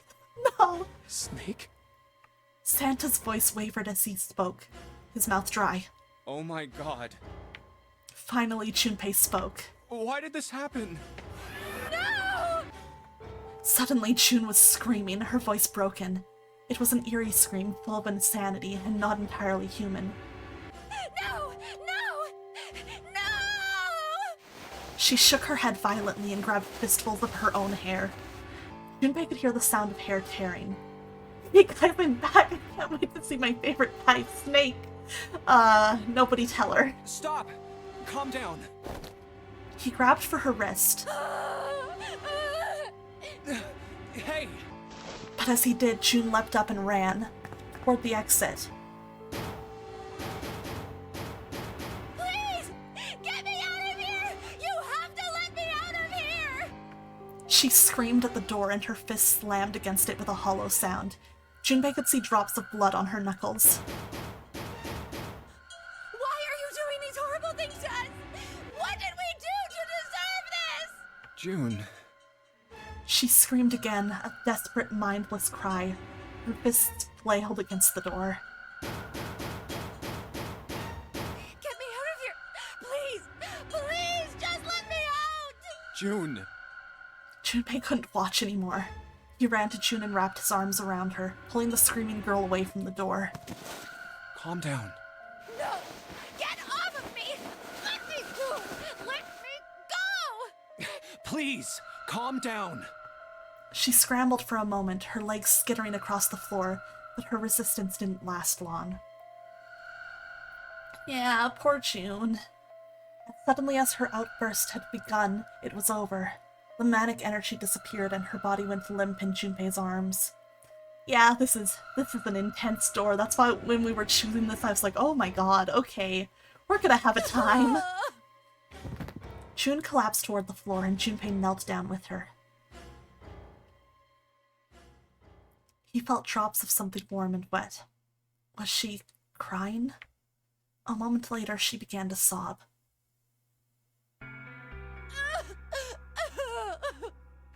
Her shoulders shook and great hot tears rolled down her face like rain. This is why you weren't going for 3, Valid. You didn't want to see your man like this. Yeah, as dark as this route is, it's also a great showcase of VA talent. It's very fun to hear the VAs just kind of go for it like this. We're gonna be fine. It's gonna be alright, June. It's going to be okay, Connie. Her name was a whisper. I'll be here with you, okay? She nodded once. Thank you. I genuinely really like Snake and I was really upset when this happened. Yeah, this was messed up. Thank you so much, Jumpy. Her trembling voice pulled at Junpei's heart. He stroked her hair gently. His face was so close to her. The scent of her hair was nostalgic. Do you feel better? Yes, but I'd like to stay here for a little while at least. Jumpy's body is so warm. Several minutes passed before June's tears had dried. I do think it's kind of fucked up that he put her into the room that put her in this position, and then he's just comforting her about it. It's like, dude, you're kind of responsible for doing this to her, for making her see that. I know you didn't know, but still. I feel like she's kind of owed an apology. Junpei stood up. He bent down, put his arms under June's, and helped her to her feet. They didn't speak. I do like, though, in a way where, how, Junpei did something very selfish to stay with her, and in a lot of ways he's just kind of punished for it. I think that's, interesting to see that, he gets such immediate and strong consequences for an action like that. Yeah, everybody who needs hugs gets one. Neither did Seven or Santa. A person was dead. He had died in that room in a terrible way. Junpei knew there was no way he could make himself forget that. There was no way any of them could forget it, but mourning would do no good. They spread out to search the room, but each felt as if their heart was made of lead. We better get to it. Oh boy.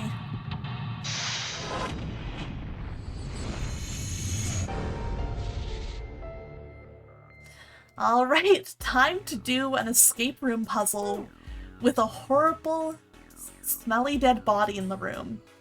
This is such a situation to be in. Yeah, we have to do the puzzle with the body. It is right here. That's where we came in. I guess it's not locked, but there ain't really any point. All that's out there's the numbered door. We can't go back through the numbered door, even if we wanted to. Chunks of pinkish meat are splattered across the floor.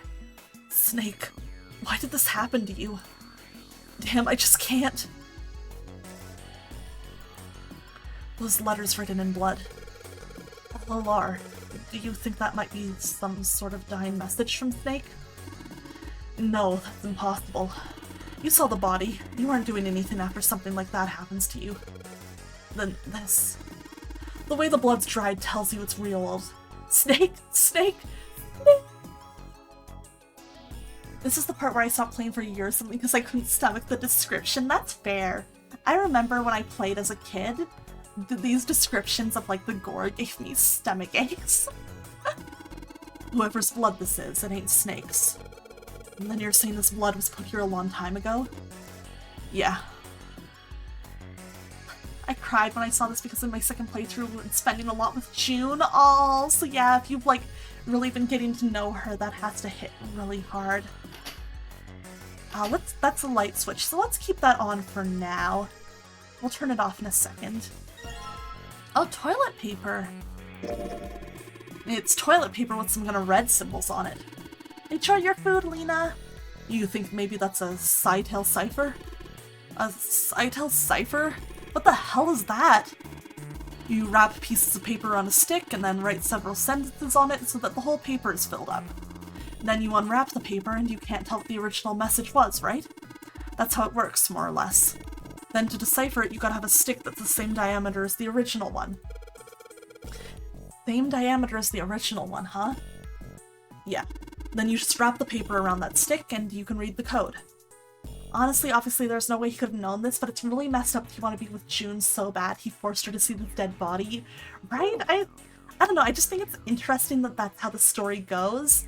And that, like, you can make this selfish decision if you want to, but by doing it, you hurt the person who you were trying to stay with.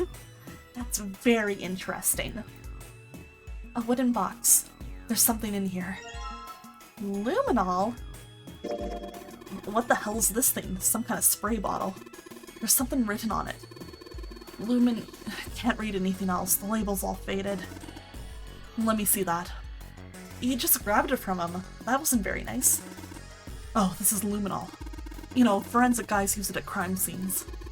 Oh, yeah, that stuff that glows blue when you spray it on blood. Even if the blood's been wiped off, it'll still glow. Yep, karma can be a bitch. Okay, stack of toilet paper. A thick pipe that stretches down from the ceiling. Let's see, I guess let's check out... Bucket? It's a tin bucket. Hey, Jumpy, do you remember back in elementary school when you spilled all of our paint across the whole classroom? They made you clean it up and all they gave you was a sponge and a bucket like this. Hey, come on now. Can we just leave the past in the past? Let me just see. Okay. Junpei reached for the broom, and as he grabbed it, he heard a soft voice from behind him. It was June. The rabbit hutch. Huh? He turned around. June still looked sadly pale, but there was a smile on her face. Oh, you just reminded me of it. The rabbit hutch, I mean. How did I remind you of something like that? Jumpy and the broom. You're always playing around with the broom in front of the rabbit hutch. I was. Don't you remember? Junpei stared at the broom in his hand. You mean, you don't remember that summer either? Uh-oh. Uh-oh. She looked very sad. He shook his head. Of course I remember.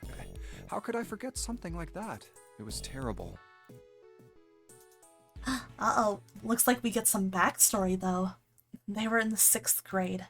Junpei and June had been assigned to take care of the classroom pets, the rabbits. Their chief duty was to clean the hutches every morning. On the final day of school before summer vacation began, Junpei overslept. He rushed to school and found June standing in front of the rabbit hutches. No sooner had Junpei arrived than June began to cry. He had no idea why until he looked behind her into the rabbit hutch.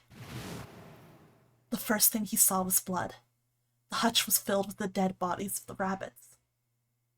Even after their teachers and friends came to see what the commotion was, June couldn't stop crying. I just kept crying and crying until you came over. You held my hand, and you looked very serious, and you said, "Don't cry. I'm gonna catch the person who did this." Aww. After you told me that, I finally stopped crying. Well, the real fun started after you quit crying. You told me we were gonna catch the killer together. June smiled, and a little of the flush of life returned to her cheeks. Then we decided that we'd ambush them. Yeah, I remember. The school also kept roosters and guinea pigs. Junpei and June had decided the murderer would likely return to finish off the rest of the animals. Welcome back, Lena! They would ambush the killer at night. Junpei and June hid behind the hutch at dusk and waited. It was a warm summer night. The quiet sound of crickets whispered through the air.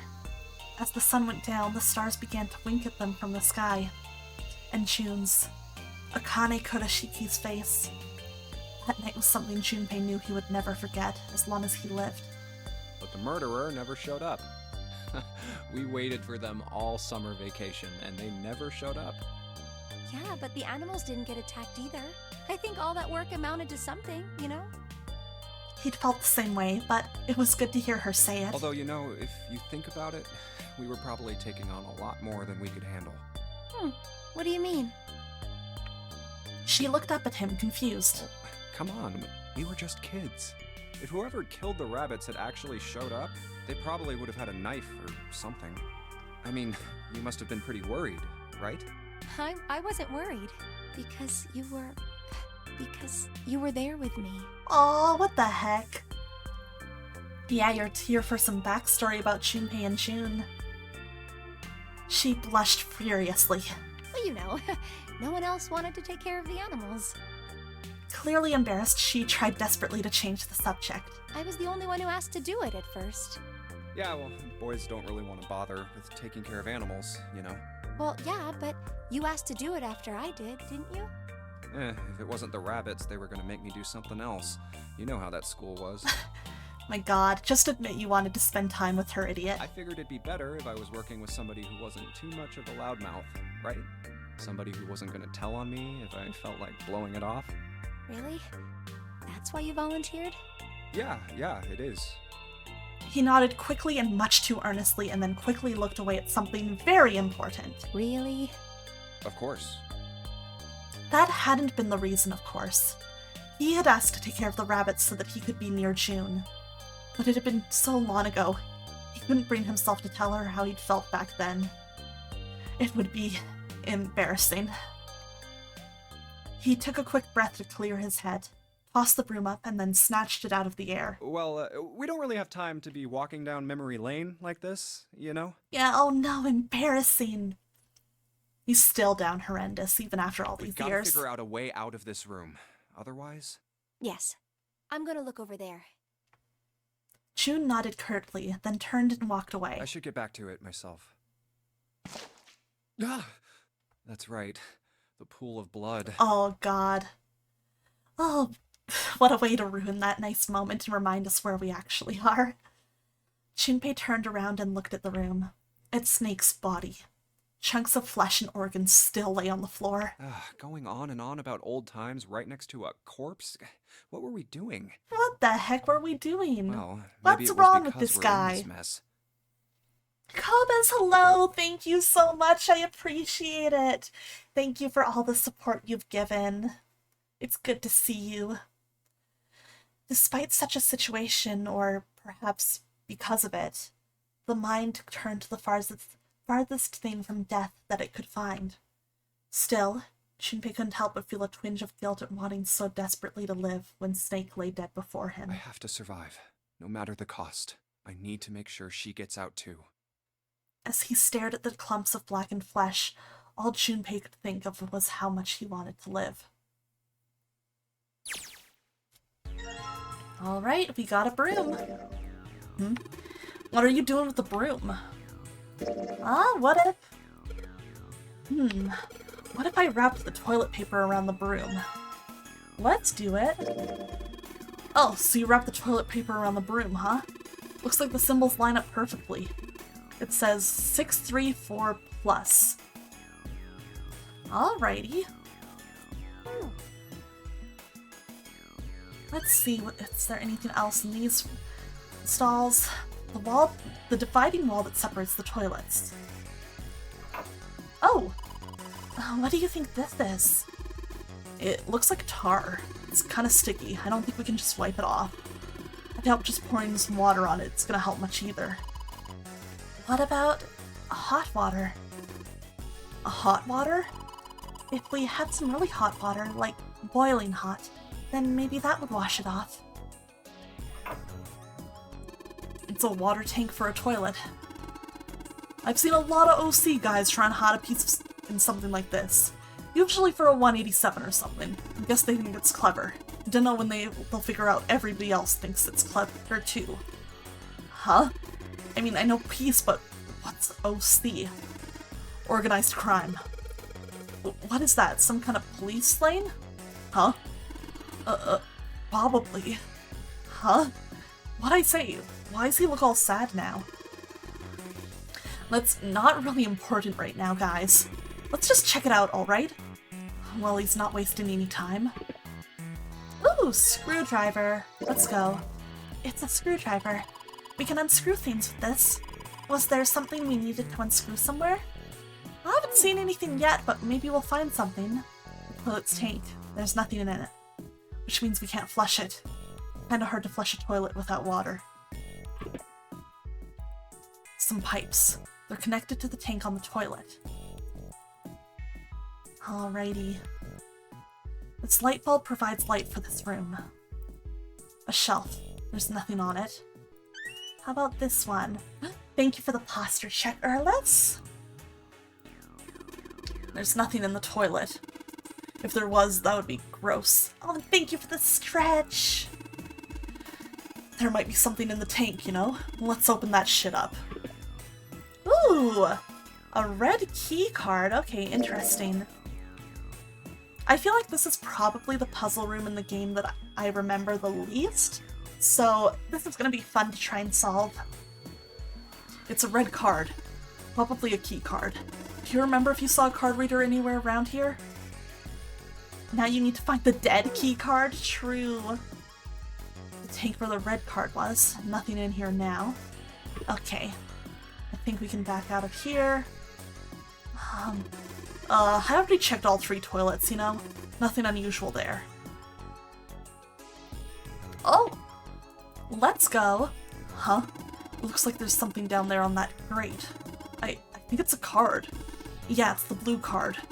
Can't reach it though. It's too deep. Can I reach it with the broom? Yeah, it looks similar. You're talking about the one we found in the toilet, right? Yeah. The red card floated, didn't it? Yeah, it did. So? Well, then this blue one probably floats too, right? Float. Yeah, it might. Okay, so if we can get some water, we can get that. It's a thermometer. Can you get it off? No, it's screwed on the wall. Oh, I have something for that. Hey, Junpei, you know why thermometers only go up to 107 degrees Fahrenheit? Ooh, do you guys know? I actually remember this. No, I can't say I ever thought about that. At 107 degrees, the cells in the human body start to die, and the organs begin to shut down. The proteins in your cells start to harden. It's like when you hard-boil an egg. Even if you cool it down afterwards, it won't go back to being a raw egg. In other words, it's dead. That's why thermometers don't go past 107. There's no point. Oh yeah? But it's pretty rare for a fever to get that high. Even viruses and stuff don't usually drive the body temperature up to 107. Of course, there are other external things that could. Oh my god, I forgot we're supposed to be on novel screen. That's fine. Like what? Well, let's see.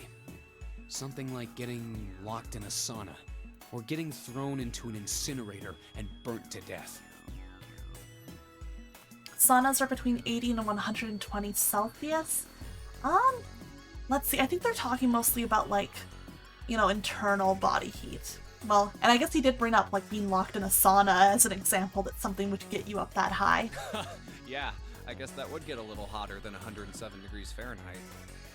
Junpei gave a short, barking laugh. A moment later, the screw fell off. With a small tug, Junpei pulled the thermometer from the wall. All right, I got it! He looked up and saw Santa glaring at a blank section of wall. Huh? What's up? Nothing. Forget about it. What's up with that guy? Santa spun around and walked off, away from Junpei. What was that all about? But as Junpei watched him go, he didn't look angry. He looked very, very sad. Huh.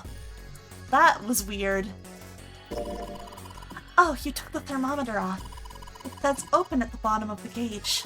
I wonder what that means. Maybe when it gets that hot, something will open.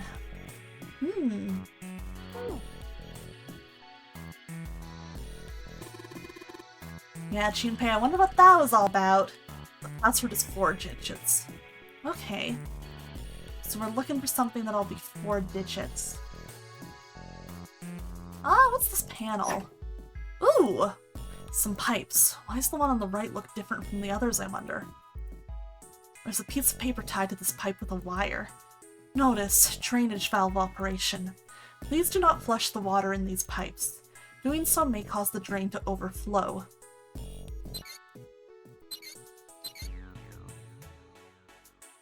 You can't put any water to the pipe on the right, though. If we do that, I'll start overflowing from the drain. What if we do overflow, though? Because we want to get something out of the drain. Can we go, like, look at this toilet that had water in it? Can we flush it?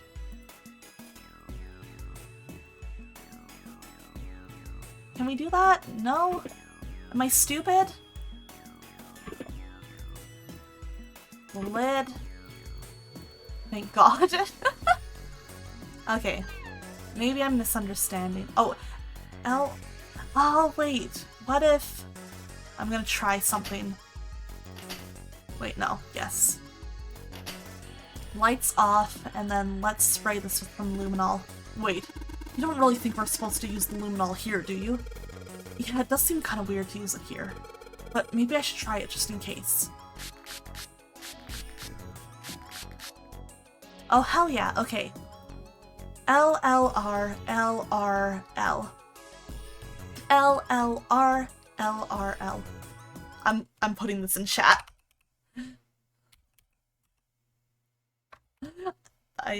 Chat, I'm using you as my notes. Okay. L, right, left, right, left. I feel notified? Oh my god, Techno putting in the opposite. Well, I did what it said on the wall. I wonder if it actually did anything. Hey, this drain's acting up. What the hell did you do? I just messed with the valves a little. Nothing big. Alright, let's take a look. Jumpy, the cart is floating! Looks like the water floated the cart up out of the drain. There must be water flowing through the pipe on the right. There's water pouring out of the drain. Let's go! It's the blue key card. I learned a lot of things I didn't know from this game, like the thing with the thermometer. Yeah, it's interesting. You pick up a lot of really random little facts. This is, the symbol for Mercury, isn't it? There was an elevator right outside of the big hospital room. I think that same symbol was on the card reader next to it. That's right. I guess that means we're not supposed to use this card in this room. Do you really think so? You don't think maybe we need it for this room and for the elevator? I mean, who knows? Alright though, let's see.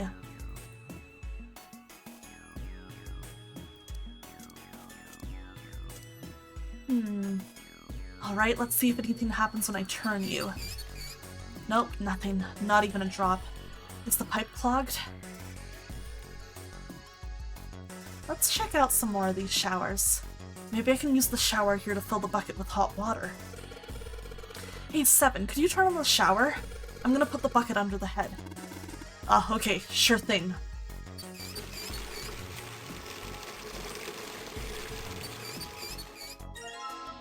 Oh, nice! Bucket filled with hot water. It's filled with water. Try not to spill it, okay? It's heavy. Okay. I'll carry it.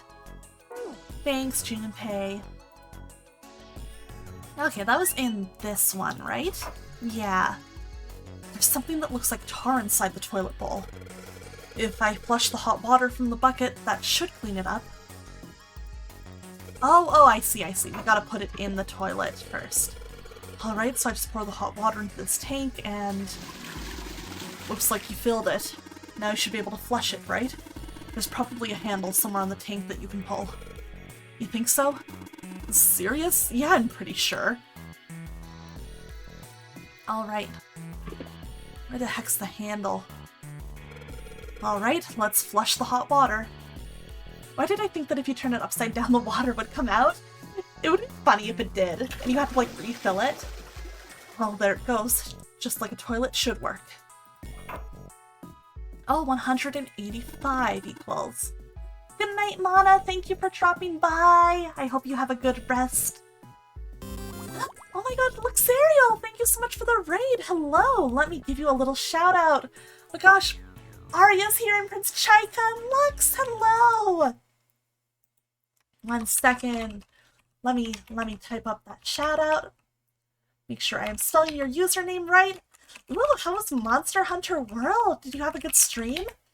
For anyone who does not know me, hello. My name is Aqua Sereni, and I'm a mermaid VTuber who traded her brain cells for legs.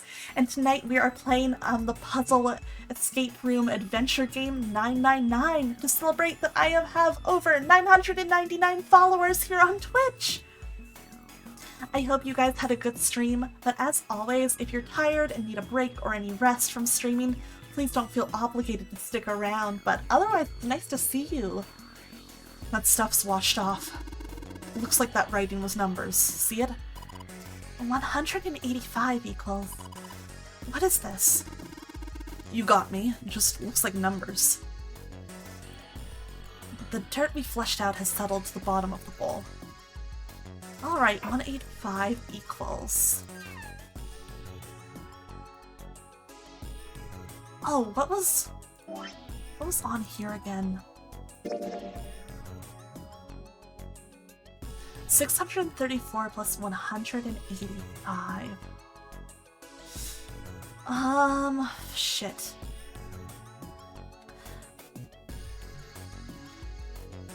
Congrats on the followers, 999 is lots of fun. I hope you enjoyed. Yeah, this isn't my first playthrough, but I'm having a great time. It's been many years since I played this game, so I've actually forgotten a lot of little things. Okay. I need 1 second. I think in the file menu.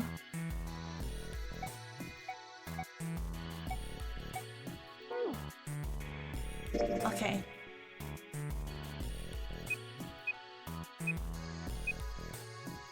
Six, 3, 5 equals 819. That's only 3 digits. I'm gonna double check. Did we get that right? Yeah. Oh, 185.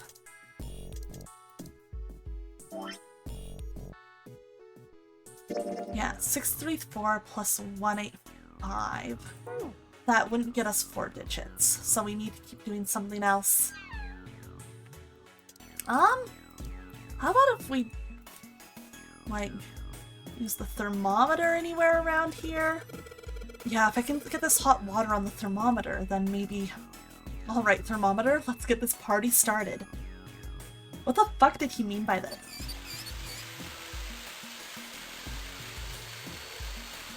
Yep, looks like that's doing the trick. There goes the gauge. And now it's at the open mark. Huh, it opened. What's this? Looks like there's a piece of paper in here. Oh, hell yeah. Looks like this'll do it. Okay, 957 plus 634 plus 185. Okay. Oops. Actually, I need to take down all these numbers. My short-term memory. 634. Okay.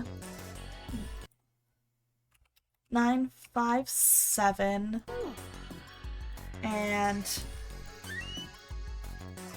185. Ooh.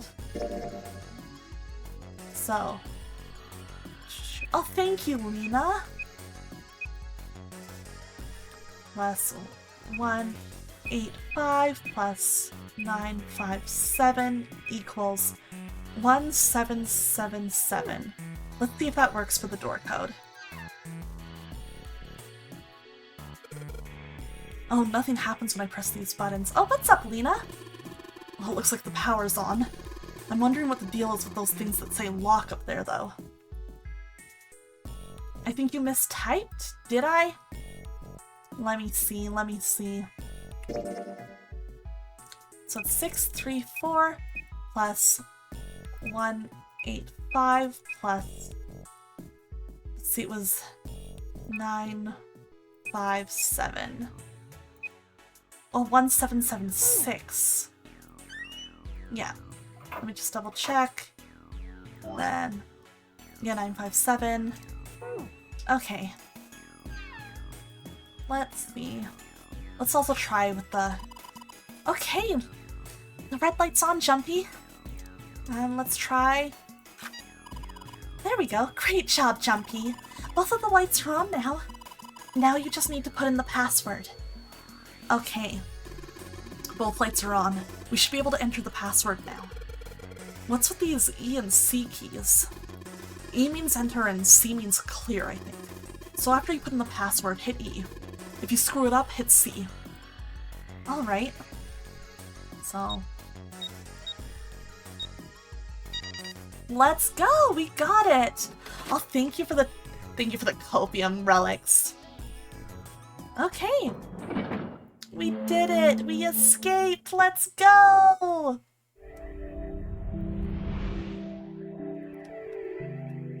You found it.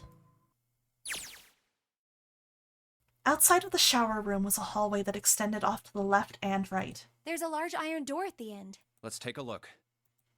They'd moved a few steps toward the door when Junpei heard the sound of metal on metal. Huh? They turned around.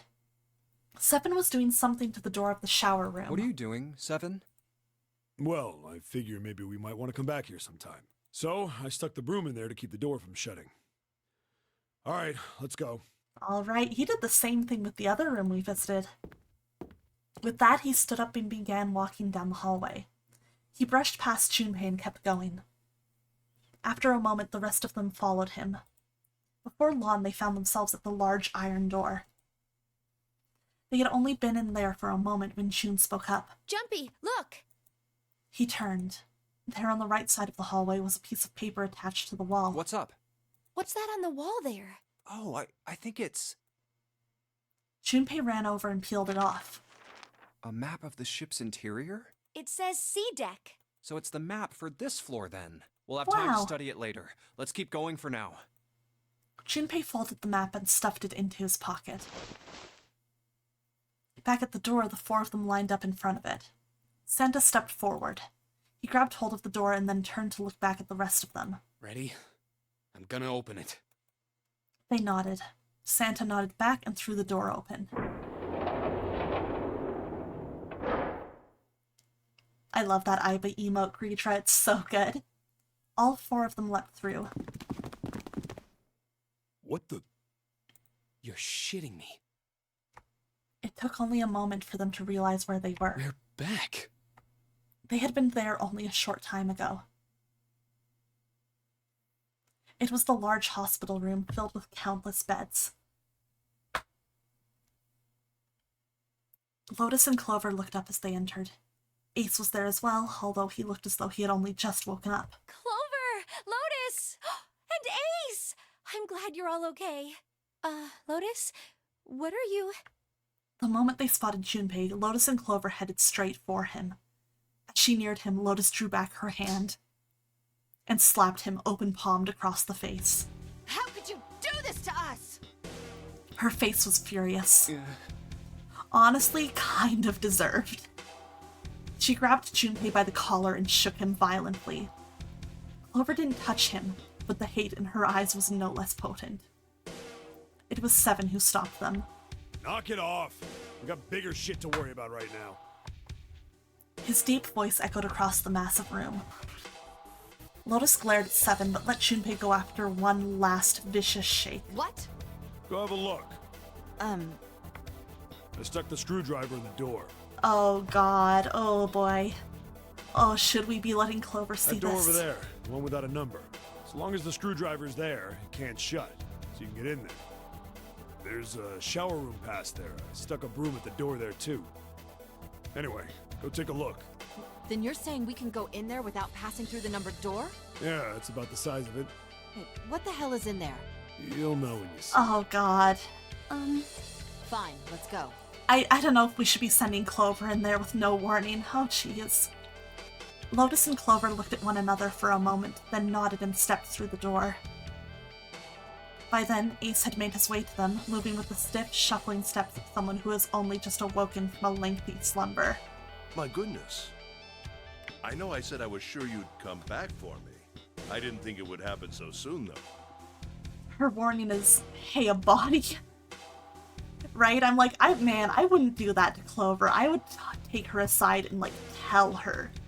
I wouldn't tell her to just go look at it and surprise her. That could seriously mess somebody up.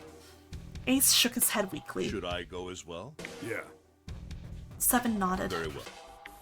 Ace followed Lotus and Clover with his stiff, tired gait.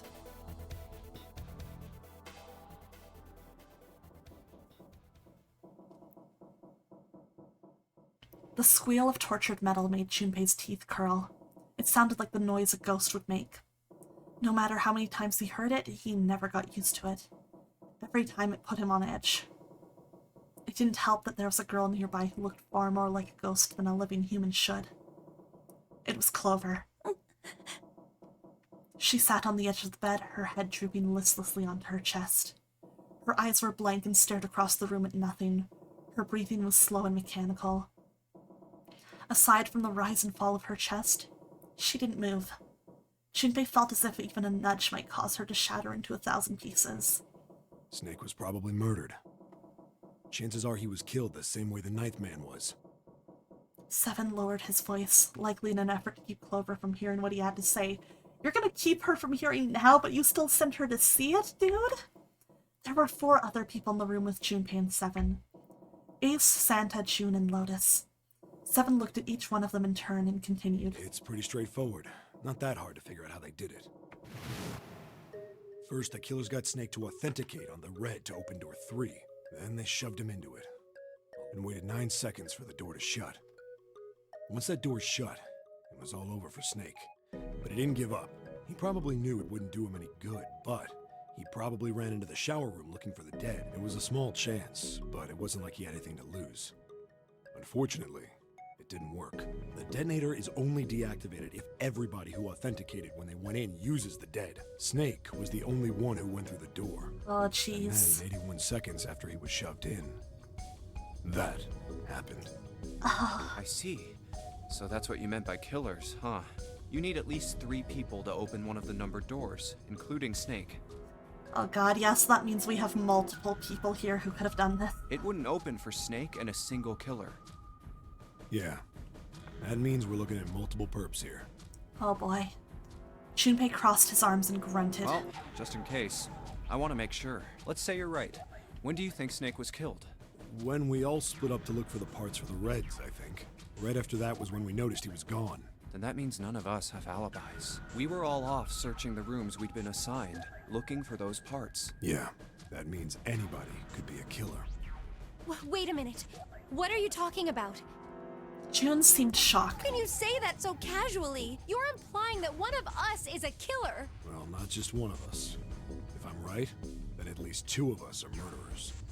Yeah, honestly, getting to the dead there, that's pretty impressive. It was not super close to, the door he came in. Why don't you calm down a bit, Seven? What are you going to gain by being so suspicious? That's what Zero wants, you know? What Zero wants?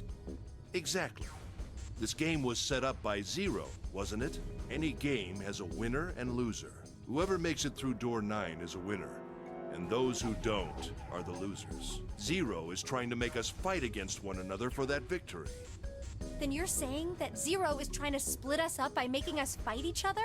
Yes. That is why we can't let ourselves fall prey to suspicion. We have to trust one another and form a strong bond of friendship. Man, Ace, you're like too good of a guy. Otherwise, we'll end up ensnared by Zero's manipulations. So Zero is the person who kidnapped everybody. We don't know who they are, just that they were wearing a mask when everyone got kidnapped. Then does that mean that the person who killed Snake... Yes. Almost certainly Zero himself. If there's anyone we should doubt, it should be Zero. He masterminded this game and kidnapped all of us. Doesn't it seem reasonable that he would have killed Snake as well? Good question. Junpei hadn't really considered that. If Zero killed Snake, then Zero is on the ship with us. Junpei, what do you guys think? Is Zero on the ship? We'll do a quick little poll, since this is just a dialogue one. We'll do a shorter one.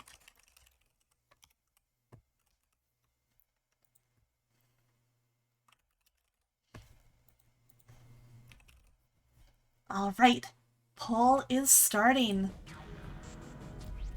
Oh wait, I need to be able to actually see the poll's results. There we go. I'll allow you guys the choice on what you think. I have one I don't know, and one yeah he is.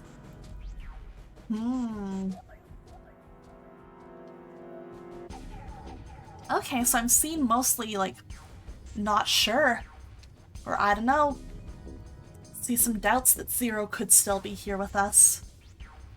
Not nearly as many votes for the idea that Zero could be here. That's interesting. That's definitely interesting to see.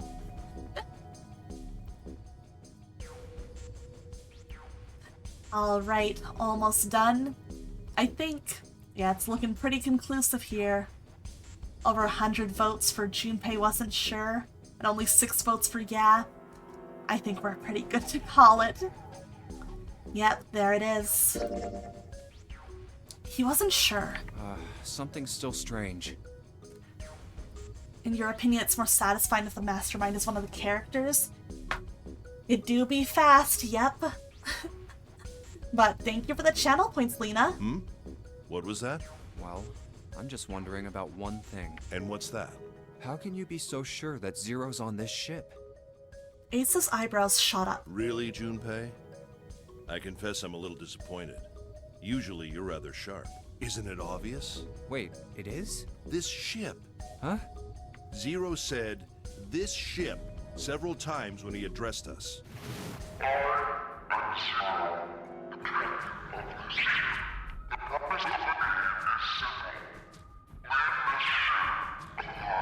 He did say that.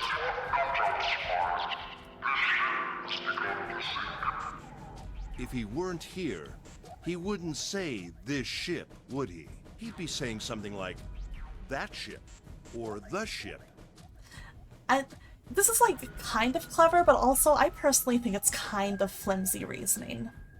Oh, yeah, I guess that makes sense. Ace's explanation made perfect sense. Junpei felt a little foolish that he hadn't seen it himself. Still, he was left with a question, and it was one of no small importance. He could be role-playing. Oh yeah, true. Even if he was there, like, what would have prevented him from leaving? If Zero's That's on a the really ship, good question, Lena. where is he? Suddenly, everyone went very quiet. The silence was cold and clammy, and Junpei could feel it crawling across his back and around his throat. Again, he heard the ghosting, moaning noise. Moments later, a person who looked more ghost than human appeared. It was Clover. She looked at the floor as she spoke, and her voice was a cold monotone. I think Zero is one of us. Oh shit, she said it. Sorry, that big sting kind of makes me laugh because it's so dramatic. Every human body in the room froze. The only sound was the muffled rustling of breath. Eyes darted from face to face. One of those faces was the face of their jailer, Among Us. But who? Was he one of them? Zero is Among Us. Alright, let's poll chat's opinion. Is Zero among us?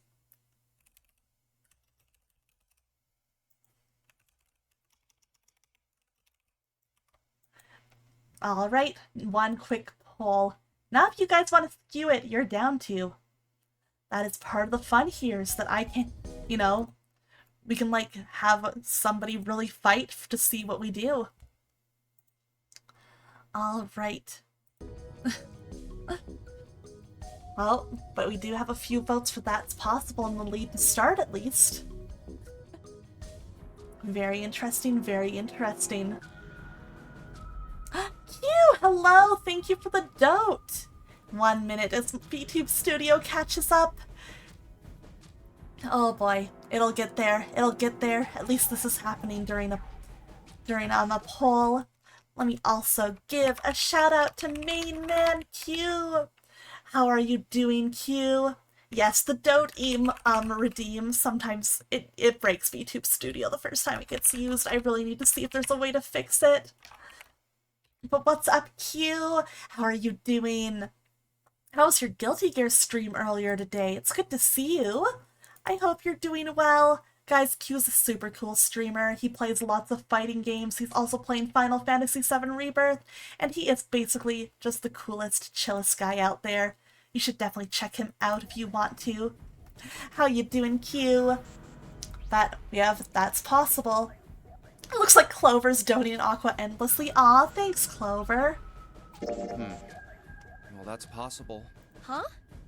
Like Clover said, Zero might be one of us. He might be among us. What are you saying, Jumpy? Didn't you hear what Ace said? Exactly. I said we shouldn't suspect one another for no reason. No reason. I've got a great reason. And what's that? Oh? Bracelets.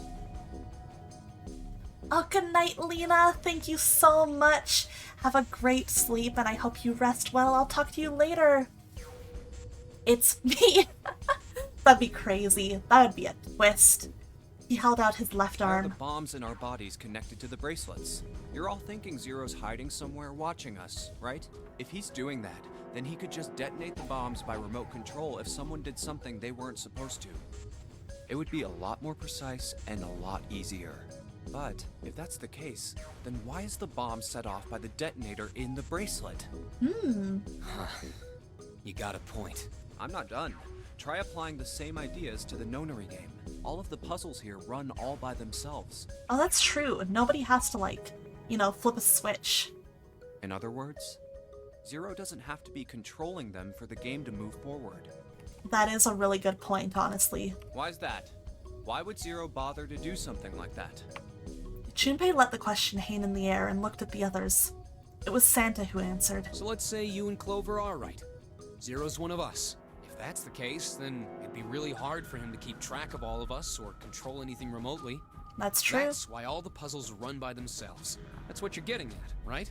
Yeah. Junpei nodded. Seven, when we were talking earlier, you said any one of us could be Snake's killer, right? Yeah, something like that. Alright then. I've got a question for you, Ace. You said something like Zero must be the one who killed Snake, right? Yes, something like that. I can't think of any other explanation. So what do we get if we combine those? They fit together pretty well, I think. Something like this. Whoever killed Snake is Zero. Hence, Zero is one of us. Seven and Ace's theories aren't mutually exclusive. They actually complement each other pretty well. He does have a point. At least they do if Zero is one of us. No one spoke. Their faces were grim, but Junpei wasn't sure if they believed him or not. Finally, Lotus spoke up. What were his motives? His motives? Yes, isn't that pretty important? Why would True. Zero want to hide as one of us? Oh, it's flawed? I'd love to hear your reasoning for that, Tsupaishi, if you want to share it. Well, that's because, Junpei choked. He hadn't thought of that, and he had to be honest with himself. He had no idea. I don't know. Lotus sighed. Oh, so much for making a persuasive argument, Junpei. Oh, damn. In other words, you only had circumstantial evidence. Association fallacy. If A equals B and B equals C, then A equals C. That's true, that is a logical fallacy. You got a point there, Tsupaishi. You got a point there. I don't really think that's enough to go on, you know? True. Ah. Junpei was painfully aware of their eyes on him and their disapproval. He tried to find something else, anything else to look at. Then, in that horrible silence, they heard a bell begin to ring. It was the clock at the central staircase. It's 3 in the morning. Ugh. That means we have 3 hours left. Then we need to move now. Oh, you guys know what that means if it's 3 a.m.? That means it's peak instant noodle time. 7, Clover, Junpei, I know how you feel, but you do understand that right now it's important we trust one another, don't you? You're right, but... Junpei couldn't bring himself to respond. He swallowed the words he wanted to say inside. 7 and Clover remained similarly silent.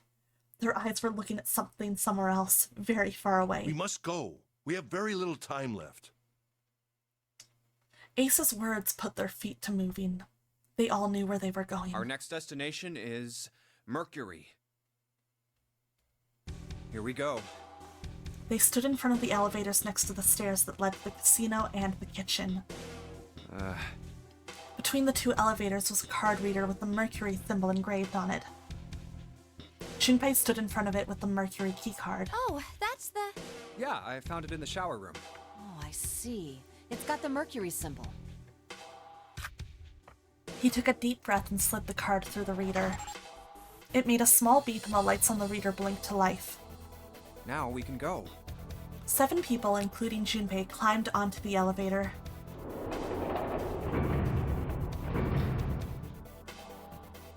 Looks like there's only 2 floor buttons working.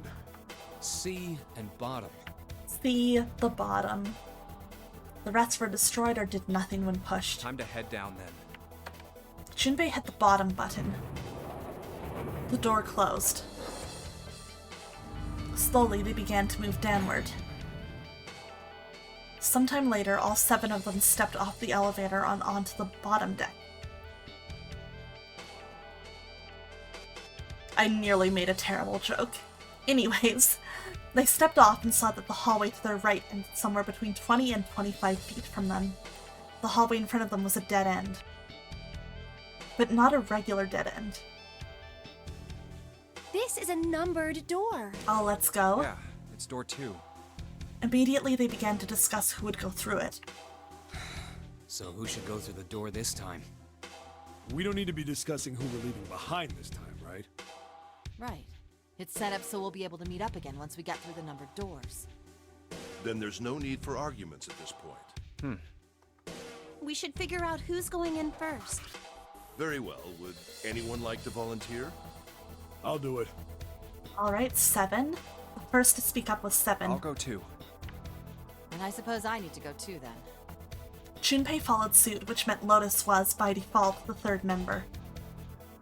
5 plus 7 plus 8 equals 20, and 2 plus 0 equals 2. Bottom. Isn't the bottom key, right? Alright, we're taking off. Alright. Okay, please be careful. Jesus.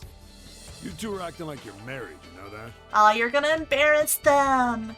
You're gonna make them so embarrassed! Oh, June blushed. So did Junpei. Don't be silly. Cut it out. Perhaps in an attempt to hide his emotions, he quickly turned away to pull the lever on the red. Just tell her you like her, you idiot. What the heck? The door opened. As they'd come to expect, there appeared to be a short hallway on the other side. Alright, let's go. Lotus was the first one through the door. Yeah. Let's do this. 7 was next, and Junpei brought up the rear. Where the hell is it this time? I don't see it! Oh, there it is! It's right there! Fortunately, it took them only moments to find the dead. It had been placed just inside the room, right next to the numbered door. They gathered around it and quickly scanned each of their bracelets. Oh, this is the first room we've been in with Lotus so far. That's gonna be interesting. Have we gotten all doors with 7? Yeah, 7's been in all of the rooms we've been in so far. Yeah, it stopped.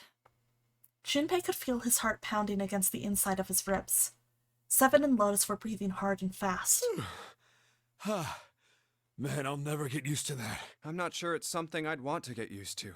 We should finish this game before imminent death becomes a normal thing. Mm-hmm. Damn right. All right. Shinpei looked around again. This hallway's pretty short, but it's got 5 doors. 3 on the left, and only 1 on the right. Okay. Don't forget the last one at the end of the hall. But it's got a metal plate over it, so I doubt we're gonna get anywhere that way. Ah. After taking a look around the room himself, Seven spoke. Alright, let's get started. I think we'd probably better split up. You two okay with that? Yes, no problem. Sure thing. Then I'll take this first one. Seven nodded to them and stepped into the room closest to him. I'll try the one next to it. Right, as Lotus is in the middle, at last Junpei was left alone. Well, I guess I'd better get started too. He looked intently at the remaining 3 doors. All right.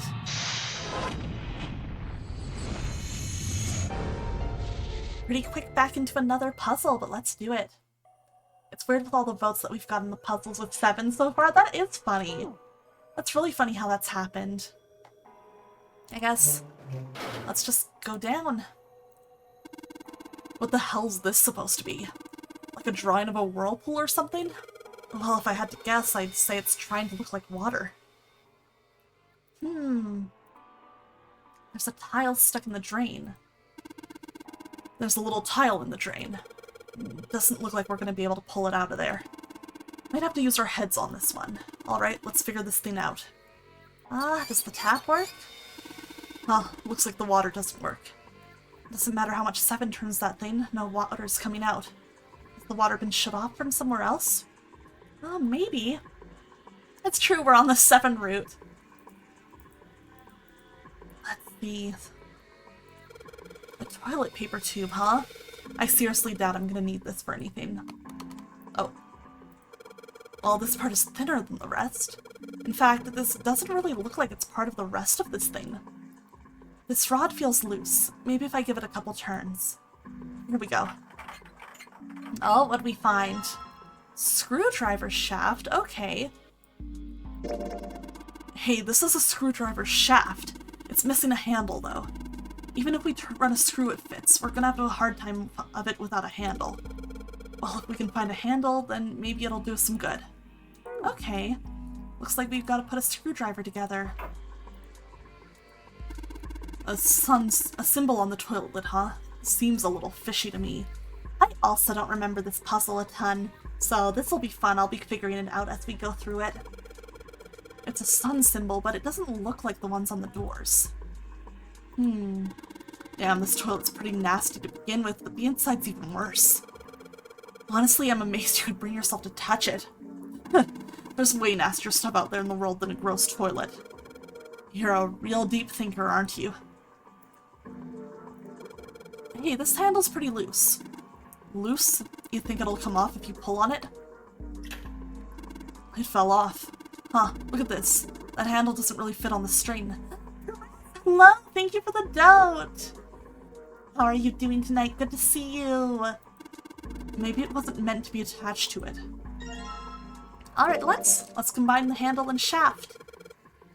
So if I just stick this metal rod into the handle... Oh man, it's just like Shiro sticking a rod up his ass. Welcome back, you! You're playing some ranked and guilty here? Nice! How'd it go?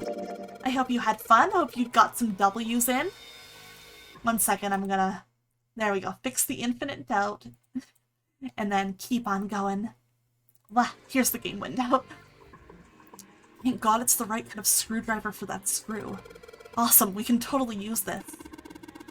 Damn, this screwdriver looks like a soldering iron. You think it's some sort of industrial grade screwdriver? Guess that doesn't really matter. Anyway, so long as we've got this thing, we can unscrew any Phillips screws we run into. I was learning a new character and he's bad. Oh, I'm sorry, Q, that's rough. Ugh, which character is it?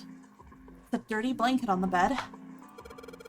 Man, this is a mess. It's not even a bed anymore. Can't say I'd want to sleep there. Yeah, this is a very ominous feeling. Huh? What the hell? It's not opening. Johnny the funky cowboy pirate man? Aw, See, that's a concept that sounds like it should be a super fun and good character, but so it's disappointing to hear he's not. I'm sorry about that, Q. There's something up with this drawer. Well, screws, your days are numbered. It's true. I don't trust it. I don't trust it. Well, we got some screws right here. Sweet, got the screws off. Now we can open the drawer. Alright. There's nothing in here. Well, maybe the drawer is what we need. The drawer, huh? Alright, let's think the thing out. Okay. There's a bump on the back. Oh, true. I wonder what it's for. Maybe there's a hole somewhere and these bumps line up with it and trigger a hidden switch or something. Hey, we've seen weirder stuff. It doesn't seem that far-fetched. Okay, okay. Yeah, I'll keep an eye out for this shape. Anything else? Okay. Oh, fuck, there have been so many bots lately. What has been up with this? That's really annoying. This chair's pretty old. If Seven sat on it, it'd probably break. Huh? You say something? Nothing at all. Let's see. I think, at least for now, that's that for this room. Somebody made some wavy blue lines on this mirror with blue paint. Is that a drawing of a blue scarf? No, maybe not. Yeah, I've been seeing them around a ton of people's streams. I wonder, like, where they're coming from, because this has been bad. I hope so, too. It's kind of a pain. God, I wish it was a scarf. The drain is kind of a weird shape for a drain. You think they made it that shape for a reason, or just for fun? There's no knob on this faucet. There's no way we can get water out of it like this. If we can find a knob or something that'll work as one, then we should be able to get water to come out of this thing. J-Bomb! Hey, how's it going? Good to see you. Oh, and good luck with your work, Q. Thank you for stopping in. It was good to see you. Aha, towel. Well, it looks like a towel. I have to wonder if the design means anything, though. Maybe you should consider what the design might be. Perhaps that'll give us a hint. It looks like a river into a lake. It was a Helldivers joke? Oh, I'm stupid. Listen, I've never played Helldivers. I didn't know. Gunkagas and bio and stuff, yeah. My bed looks cold. Pretty sure you'd freeze to death in the winter. No kidding. If I tried to sleep here, my skin would dry out in no time. Well, it's not like you're that young anymore. That shouldn't really matter. My Junpei, aren't you lucky? It seems you'll die before you have a chance to grow old and hideous. I'm sorry, you're right. Dry skin is a woman's worst enemy. Junpei, you fucking idiot. This bed looks even sadder without the pillow. Though, it's still a terrible bed. I'd never sleep on a bed like that. Let's see, what's over here? This paper seems to be pretty old. Ew, how the hell can you touch that? It's horrible. Well, it's not like I've really got a choice, do I? It's not like I want to. Aqua, you splendid seaside standout. How's the stream been so far? It's been really good. We found a dead body, so that was a great time. How have you been, J-Bomb? A moon? What a filthy, disgusting moon. Yeah, it's pretty filthy, but it's a precious hint. Let's remember it, alright? I refuse to touch this. I refuse. What the hell's wrong with you? I don't want to touch it ever! I mean, I don't blame her. I don't blame her. Apparently, Lotus refuses to touch it ever. It's just hanging from the wall. Well, if we're pulling the string, then it must be a toilet that flushes. Okay. I've used toilet paper. Well, it's old and it's kind of grossing me out, but there's nothing suspicious about it. Okay. Yeah, I don't think I have anything I can use. How about... what's going on here? Oh, wait a second. There's nothing in the drawer. Yeah, something's not right, though. That handle in that drawer doesn't really fit, you know? It just looks messy. Why don't you take it out? Yeah, that's totally... Oh, wait, and what's on the bottom here? So there's a mirror on the other side of this drawer. Interesting. It's kind of an odd shape, and it looks like someone attached the handle with a screw after the fact. Well, I mean, the handle's been attached with the screw, so let's just take that off. If I use this screwdriver on the screw on the center of the handle, maybe I can... Alright, we got a knob. Well, that came off easily enough. It looks like a faucet handle. Yeah, it seemed a little weird to put it on a wooden drawer like this. I'm sure they made it look odd on purpose. With a shape like that, there's only one place it could go. Yeah, that's true. Actually, I want to just... took the drawer up, but nothing happened. Of course. There's no way you could hide a puzzle in something that small. Yeah, I know. Still... Still seems like they might try to... Huh?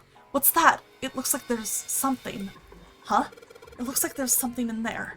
Oh, I'm glad I thought to look. Oh, no matter what angle I look at it from, you can't see anything in there. Maybe I need some kind of light to reflect off the mirror? That's my guess. Sweet, the handle I got off that drawer fits onto the faucet perfectly. Now I can turn this water on. Junpei, what are you doing?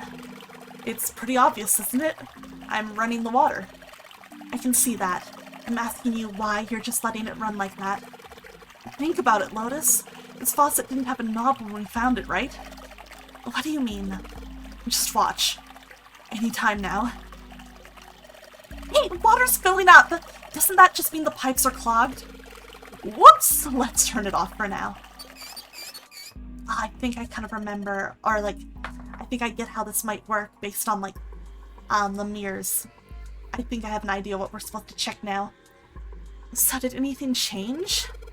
The water stopped flowing? Thank you, Mr. Obvious. Ugh, Junpei, I'm leaving this one to you, alright? I mean, I've been doing all of it. I've been doing all of it. Whatever. Anything change here? Hell yeah. Let's go. So we've got this tile. And it's got these red, blue, and gray lines. What the heck does this stuff mean? Hell if I know. 14x. Yeah. They're doing other puzzles, right? Yeah, they're definitely helping, right? I'm not doing it all, right? Junpei put the wet tile into his pocket. He was about to turn away when there was a noise behind him. What the? He spun around to see Seven kneeling on the floor. His face was rigid and pale. Droplets of sweat covered his forehead. Hey, what's going on? Are you okay, man? You're sweating like crazy. Are you all right? He was concerned. He'd never seen Seven like this before. Slowly, the other men lifted himself to his feet on shaky legs.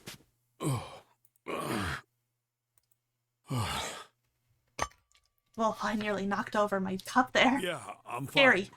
Just got a little dizzy, that's all. His face was pale and his breathing was heavy. Sweat was pouring off his face and staining his shirt.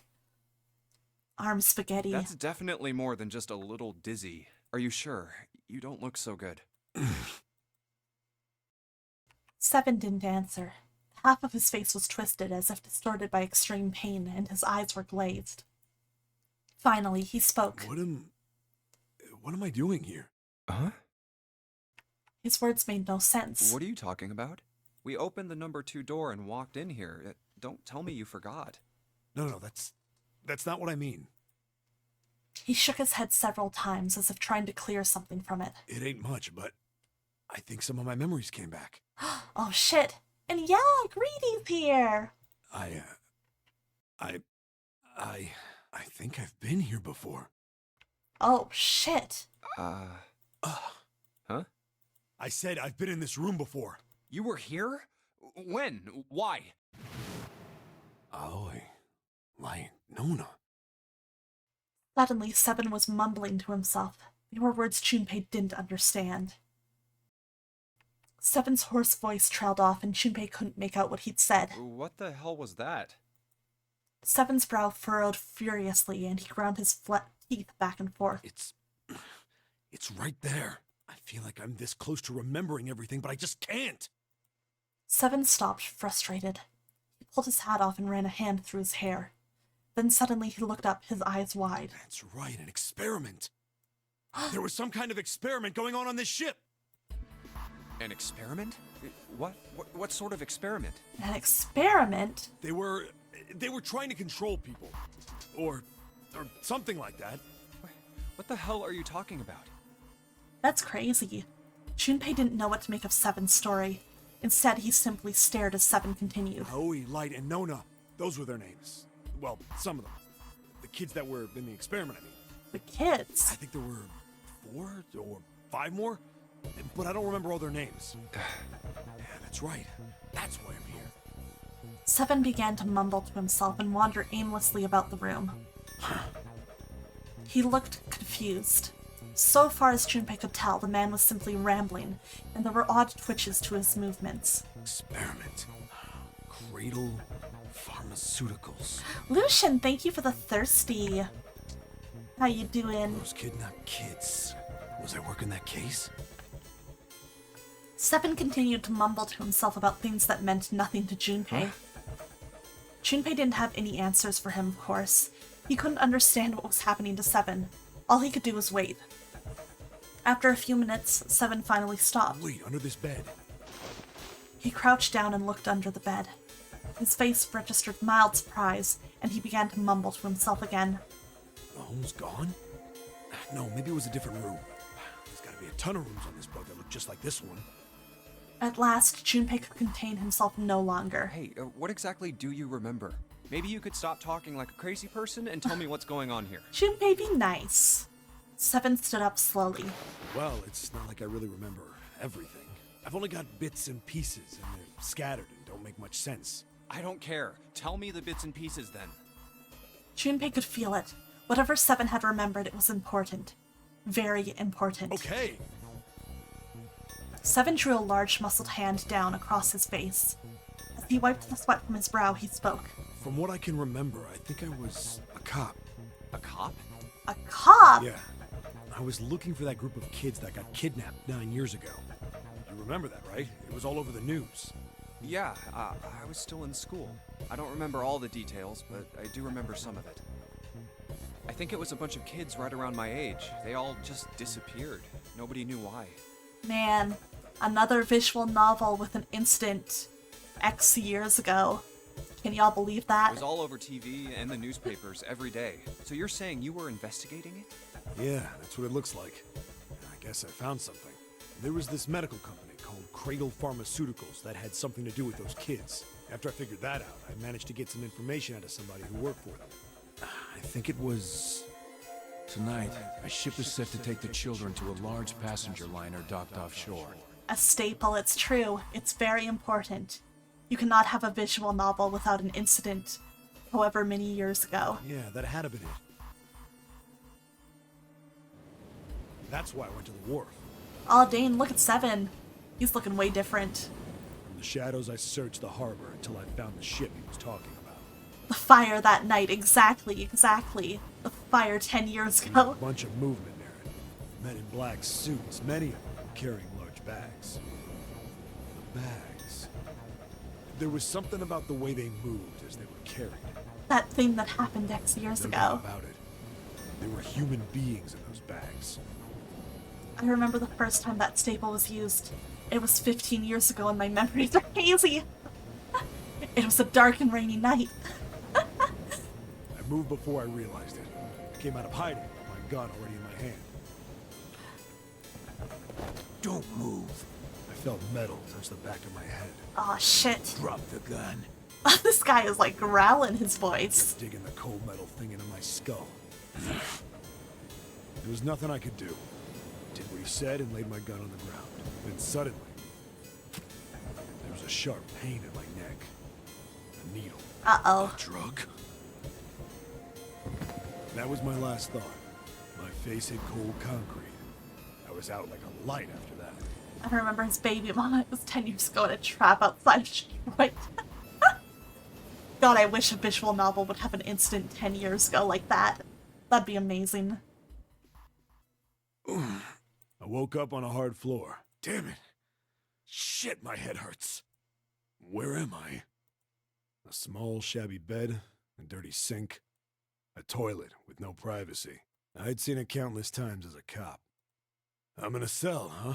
Facing the toilet was a door set into the wall. I was still pretty woozy, but I made my way over to it. I pushed and pulled on it, but... it won't open. Not like I expected much else. Would be dumb enough to put me in a cell and leave it unlocked. Threw myself against the door a few times, but it wouldn't budge. I knew it. I gave up and made my way back to the bed, and sat down. I'd love to see the Q visual novel. I sat there for a very, very long time. Who knows how long. I like how he got like 3 big face scars after being in this cell room for years. Then, I heard a faint voice. The voice was far away. I couldn't understand what it was saying. Oh my god, seeing both me and Dreamy's jails emotes together is actually so funny. What have we been imprisoned for? But I could hear one. It was pretty high. Probably a little kid. Huh? No, it was several. I hear 5. We're or cellmates. 6, maybe more. What's our crime? We're innocent girls. We're innocent. Where are they coming from? We've Press never my done ear to the anything wall wrong in and our try to listen lives. through it. No, that's not it. Left. It's coming from under the bed? I hauled on the metal frame and flipped the thing over. Whoa. And there it was. Doubt? No. Why would you ever doubt that? Supaishi, what could we have ever done wrong? You've never seen us do anything The bed wrong. had hidden an air vent under it. The hole in the wall was covered by a metal grate. I dropped flat on the floor and peered through the grate. I couldn't see shit, but I knew it in my gut. This was where those voices were coming from. Hold on. Why are there kids here? But then what my inside man told me popped into my head. Tonight, a ship is set to take the children to a large passenger liner docked offshore. Whoa, whoa, whoa. Am I on that ship? It didn't matter. All I knew was I had to get to those kids. Exactly, I haven't seen that US are just that good at committing crimes. No, we're innocent, I promise. I checked out the metal We're grate. so innocent. Could I fit? I stuck my fingers in and grabbed it. Then...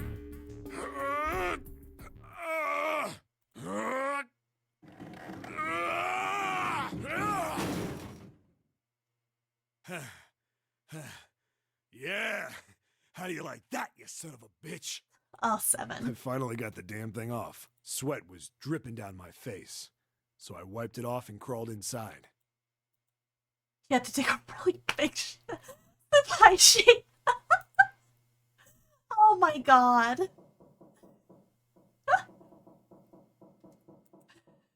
Junpei waited for 7 to resume his story about the really big shit. The longer he waited, however, the clearer it became that 7 had no intention of doing so. He had gone silent and simply stared off into the air, his eyes blank. Hey, what happened after that? He'd waited long enough, but 7 shook his head. I don't remember what happens after that. I think I found some kind of door out of the duct. And I think I found some kids, too. Not good. Why can't I remember what happened next? Ah, man, what happened to the kids, 7? Did you save them? I don't know. I don't know if it was me. I've got this feeling. I think one of the kids died. Oh, shit. A girl, I think. Huh? Deep in his heart, Junpei felt something very cold. 7's head dropped, and Junpei saw it a look of sadness, the likes of which he had never seen on the man before. The large man's eyes blinked rapidly, as if he were fighting back tears, and he swallowed hard. His sigh was like the melancholy setting of an old abandoned building. He shook his head and spoke. Anyway, just please don't ask me anymore, okay? I really don't remember anything else. After that, Junpei could hardly try to force any answers out of the other man. It's fine. Don't push yourself. Going by what he said, Junpei left 7 to pull himself together and instead began thinking everything over.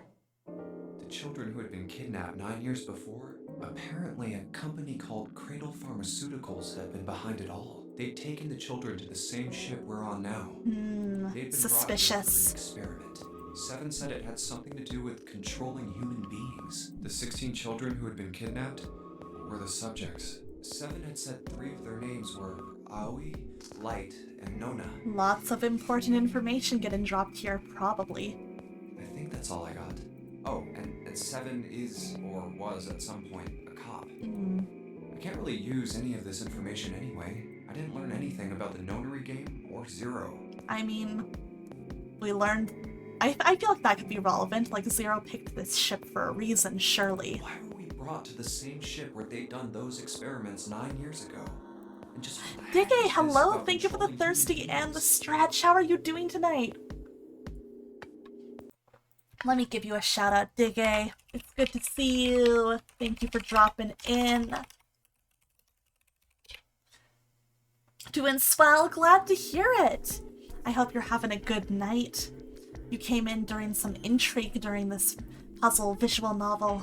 That's nuts. Did they really conduct an experiment like that? Before launch, Junpei realized he had spent quite some time deep in I thought. don't have time to just stand here thinking. I need to get moving. Junpei shook his head quickly to clear it and returned to his investigation, thoughts swirling in his mind. Man. Feels kind of funny to get back to puzzles after that. Alright, here's this room that we haven't been in. Oh, there's a couple of mirrors on the walls here.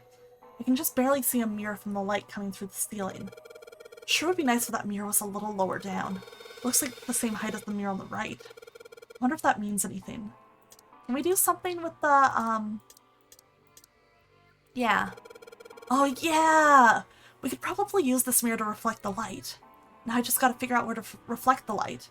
Maybe if I go somewhere that's a little easier to shine a light on. So if I shine this light on the mirror in the back... I get it. If I shine the light on a mirror, symbols appear. The left side has a sun and the right has a moon symbol. I'm gonna remember this. When I shine light on the mirror in the back, is that a number? Okay, 4 and 7. So if I shine light on this mirror, then I get to see some numbers. I can see a 4 on the left and a 7 on the right. 4 and 7. There's nothing special about this toilet paper. Don't really think I need to bother shining a light on it. Okay. That's just for if we want to shine light on stuff. It's a sink, but there's no light shining on it. It's hard to be sure because it's so dark here, but I don't think there's anything going on with the sink. The faucet is too hard to turn. Let's see, anything with the bed? This light's barely enough to see by. I feel like I'm gonna see a ghost here or something. It's a blanket. Not a really great one, but still.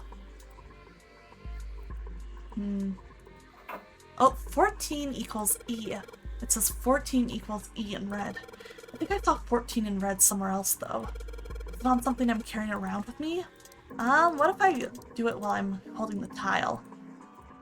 Okay. It looks like a dirty toilet, but it's too dark to tell. Toilet paper. It's still white enough for me to know what it is, even in the dark. There's nothing out of the ordinary about it. I can just barely make out the strings for the toilet, but I can get a hold of it. Damn it. It kind of pisses me off that I can see it but can't touch it. Right. Ah! God damn it, no matter how hard I pull this damn thing, it won't budge. Guess I won't be opening this anytime soon. It doesn't look like it's got a keyhole, and there doesn't seem to be anything stopping it. How the hell am I supposed to open it? This desk is old and rusty. I'm gonna go back into the hallway.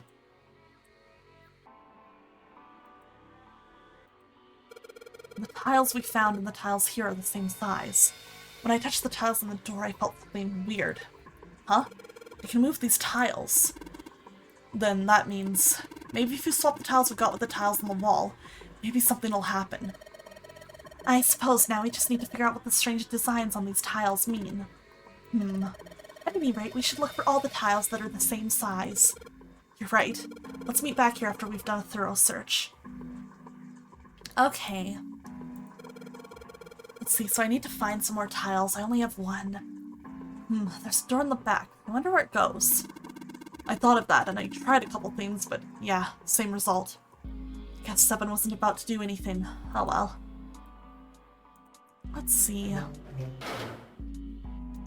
Anything else? What if I get the towel wet? Whoops. Looks like the water bubbled up through this drain and pushed the tile out.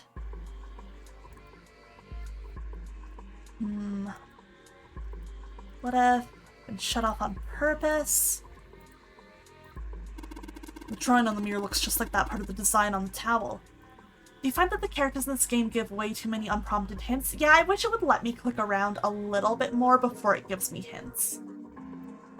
Just a little bit more, because sometimes I just need to, like, double check something and I'm not necessarily looking for, like, you know, them to start helping me get the solution. And the design of the towel is a river and a spring, right? If the picture on this mirror is a spring and it's talking about the water in the sink, yeah, I feel like we already figured that out.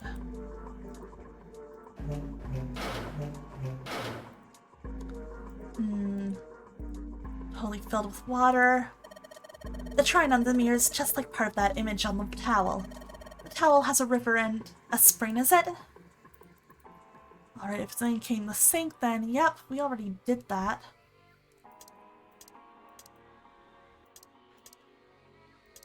We also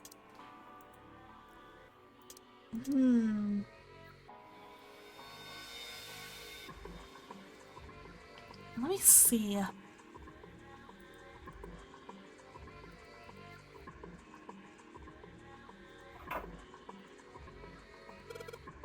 Let's see. The one in the dark room. Right, there was a number there too, right? Oh, good night, Airless. See you tomorrow. Have a good rest. Number. That's probably how many times you're supposed to flush. Like, I mean, how many times you pull the string. Okay. This is what the moon symbol is pointing to, huh? They probably made it so that someone wouldn't trigger it by accident, if that's the case. It's 2, 3, 4, 5, 6. This feels so silly. 7. Huh? Did you hear something? I heard a loud flushing noise. No, not that. Was it in here? Okay. What else could it have been?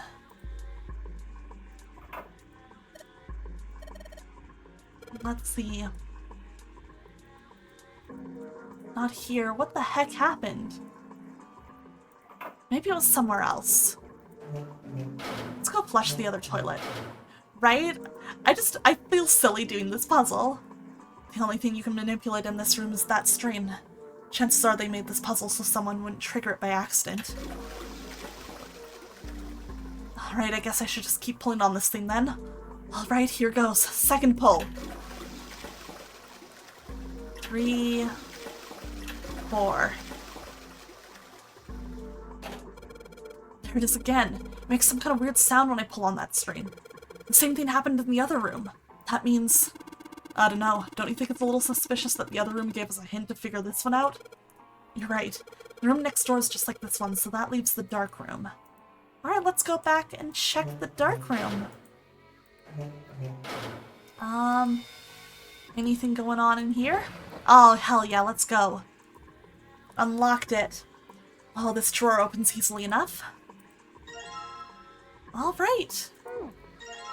2 more tiles. So... 1, 2, 3, 4.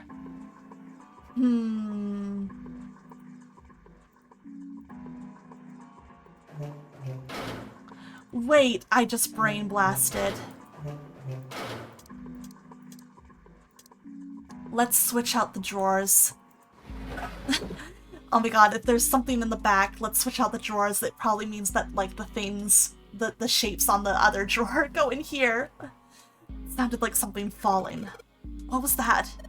I heard it too. Let's open the drawer. Oh, let's go. Okay, I got this. I figured it out in the end. Okay. The 14 equals E, then I just needed the 4 E's. Okay. Well, it looks like we've investigated all the rooms. The only mystery left is that door. Yeah, my brain spun there. I figured it out. Alright, let's crack that mystery then. We've got 4 tiles. And there are a bunch of tiles that are the same size up on the wall here. If we replace 4 of the tiles on the wall with the ones we've got, that should open the door. Well, there's only one way to find out.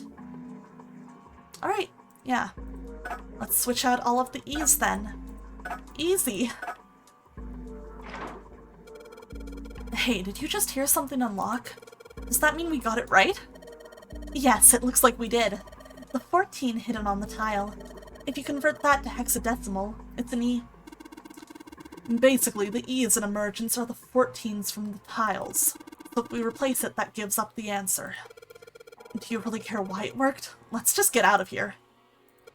Yes, let's go. You found it! Wow! Alright, I'm actually gonna BRB real quick before we get started on this next session, or section. So I'll be right back, guys. I just need some more water and stuff. So I'll try and be quick. Woo!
ラララ夢中で愛を歌ってラララ言葉リツイートしてタイムラインは好調突然の DM チキタキチキ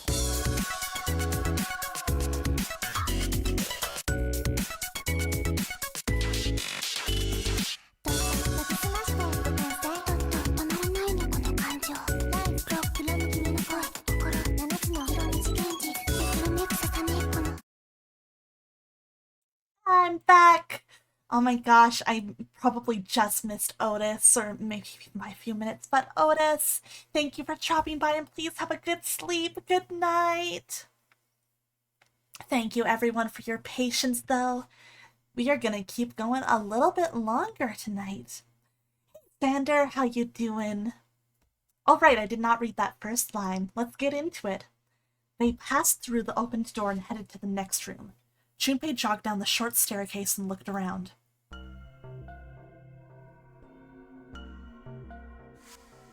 Oh boy. What the hell is this place? This looks like a great room. The words had sprung unbidden to his lips, but it was clear why. Thank you, Supaishi. Hope you had a good break yourselves, you guys. Oh, and thank you for the thirsty, Lucian. Perfect since I have some fresh water. Appreciate it. Just vibin', perfect. That's what I like to hear. Junpei shivered. Lotus and Seven reached the bottom of the stairs and stopped short, terrified. Ugh, this room is really creepy. I think we ought to get the hell out of here now. He jogged up to the stairs on the opposite side of the room and shook the door on the wall next to the catwalk. It didn't open, and he muttered to himself. Figures. It's locked, isn't it? Yep. Don't know why I thought this would be any different. So, what is this room for, anyway? Well, Junpei looked around the room again. Well, there's a chair in the center of the room. Yeah, that looks inviting. Oh, looks uncomfortable to say the least. I'd rather not sit in it if I can avoid it. I don't blame her on that one. The back of it was covered with electrodes connected to a nest of wires. Looks like it's placed over some kind of glass panel. Too dark to look through it, though. Junpei turned to look at the right side of the room. There was a table covered with a piece of cloth. This isn't dried blood on the tablecloth, is it? On top of the table were a number of metal instruments. Junpei didn't know what they were for, and he had a feeling he didn't want to find out. Oh, what the hell is this? Oh, geez, yeah, that looks great. The electric chair is just for decoration, right? It's part of the whole feng shui. What are these tools for? That's not something I even want to think about. Junpei shook his head in an attempt to clear it and tried to focus on something else. No doubt about it. This room's dangerous. Let's make our search quick so we can solve the puzzle and get the hell out of here. Come on. Okay. Yeah, it really brings the whole room together. Alright. Oh, great! Torture room. You love to see it. What a fun little room to be in. These levers have got to turn something on. Of course they would. All they can do is turn something on or off. What's important is what they turn on or off. Let's say the floor is going to suddenly open up. Red, yellow, you think the colors mean something? No idea. I mean, red looks more dangerous, but other than that... The bottom of this one looks like it's covered in rust. I don't think it'll move at all. Okay, so it can probably only move the yellow one. What about these dials? All of the dials are pointing in different directions. Maybe something will happen if we turn them? Huh. Shoot. They're all rusted. I guess turning them doesn't really do anything. The needle on the gauge is at 0. It doesn't look like it's going to move. What about these buttons? There are a bunch of buttons here with the letters A through F on them. I wonder if they do anything. Down you go! So if I press it again, back you come! I guess these buttons switch something on or off when you push them. I guess we shouldn't mess with that until we know what that does. There are tons of knobs here. Doesn't seem like any of them do anything, though. Do you think it's broken? Okay, yeah, that's all we can do with that. Let's see. It looks like this catwalk goes across about half of the room. I think it's made like that so you can get around without standing on the floor. If I was in this room, I'd have to touch all the buttons and spin all the knobs, right? It would just be too tempting. There's something on the screen. This device will conduct the experiment. Once the experiment has been completed, the door will unlock. First, adjust the switches to match the blocks in the sample above. Huh. I don't know what this thing is, but we gotta figure out this puzzle. It's right next to a torture chair. Whatever it is, I don't think it's good. Anyway, we just adjust the switches to match the blocks up on top, right? You adjust the switches shown at the four corners of the screen, then press the check button. Junpei, we don't know what this thing does. You can always come back to it later. There are lots of other things you could do. Yeah, I think we gotta come back to this later. Whenever you turn on one of these switches, more blocks show up on the screen. I think you gotta figure out which buttons you have to press in order to get the screen to match the diagram. Yeah, but it's hard to figure out what button does what. If you want to see how many blocks each switch adds, just turn on the one switch. When all of them are off, there aren't any blocks, right? And then you can see how many each switch adds. Oh yeah, I get it. Or they're kind of talking like I should be able to do it. I guess...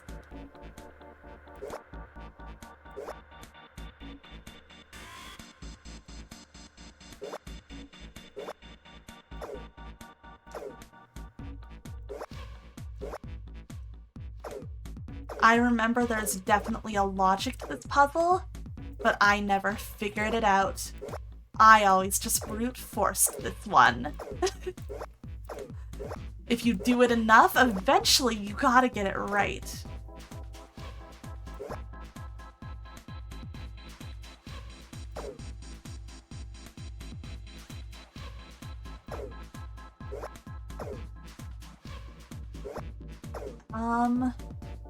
No. No.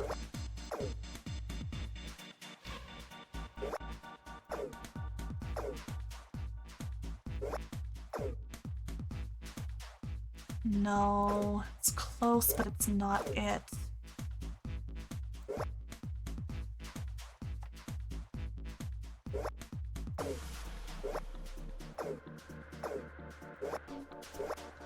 Let's see. Not quite there.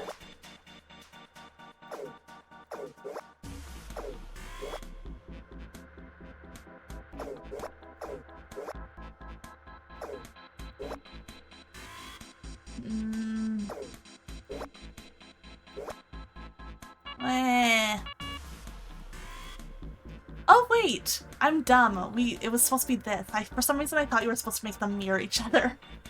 Okay, but I can get this. Oh shit, I did it. Okay. Wow. My dumbass. Adjustment is completed. Now proceeding to execution phase. To complete the experiment, data must be collected from subject. Once preparation is finished, place subject in chair. Whoa, I thought we solved the puzzle already. What does it mean by preparation? I don't know. I've got a bad feeling about this. I think this means one of us has got to sit in the chair. Well, 7's never gonna fit in that thing. It's either you or me, Junpei. Collecting data. I wonder if it's gonna run electricity through the subject. There's a human head on the screen. Maybe it's gonna zap the brain with a little electricity? That really doesn't sound safe. Anyway, we've still gotta prepare. We can talk about this after we figured out what it means by preparation, alright? Well, it wants us to prepare, so maybe we ought to ask it what we need to do. Disposal tank is closed. Please fill the tank with water. Tank, oh man, don't tell me we gotta do something with a water tank. Well, there's probably something around here to open the tank or whatever it's asking us to do. It looks like the only controls are in this room. Okay, let's take a little more of a look. Oh, there's a hole here, but I guess it's got a cover over it. You aren't gonna be able to get that off. It's bolted on there pretty good. Maybe there's something around here we can use to get that thing off of there. Can you see anything in there? If you can't see anything, I don't really think we need to bother with trying to open it. It's too dark to see anything. Huh? Did I see something shiny in there? This tank thing is connecting the pipes. This looks like it's supposed to split a pipe or something, you know? But this one just connects a pair of pipes. You could have done the same thing with the one more pipe. It doesn't really seem like they need it here. I wonder if there's a reason for it. I guess that's probably the tank we should fill with water. There are a number of ominous-looking tools and instruments here. Let's see, we've got an adze and a hammer, a pair of forceps, and these other things are too old and broken. I have no idea what they are. Hey, doesn't this wrench look way too new to be here with all this other stuff? Yes, it does. I didn't notice it before you mentioned it, but it's not rusty at all. This wrench looks brand new. Considering where we found it, I have to wonder how it was used. Knock it off. I don't want to think about that. You've already seen plenty of things that are a lot more cruel than that. You're unexpectedly sensitive. But let's not talk about stuff that doesn't matter, okay? We need to find somewhere where we can use this thing. Oh, Junpei, he does not like being teased, huh? Alright, does the wrench take the bolts off? Cover's bolted on there pretty good. Should be able to get those bolts off with this wrench we just found, though. Ah, let's go. Sweet, it's open. The hull's too small. You can't see in, even with the cover off. Well, you can't see in, but I think there's enough room to stick your arm in. Are you sure you want to do that? There could be something dangerous in there. Okay, I admit that scares me a little, but we need to see if there's anything useful in there. Alright, here we go. Arm into the hole. Yeah, I think I can feel something. It's small, cold, and hard. Doesn't feel like there's anything else in there. And then something bites Junpei's hand. Right, let's see what this thing is. Oh, the sun key! A key with the sun symbol on it. We should be able to open the door with this. Yeah, but we gotta get out of this room before we can do that. And we're probably gonna need the sun key to do that. But none of the doors in this room have keyholes. I bet we gotta use it on something that's not a door. There's nothing in there anymore. Okay. Let's see. What else is there around here?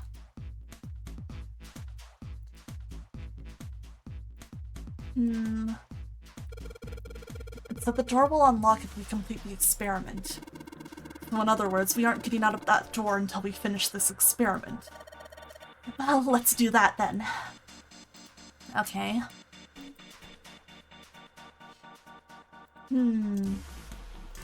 Unkey's all I've got. The L-shaped pipe and the straight one are both connected to this tank thing. They're pretty big pipes, but that tank is even bigger.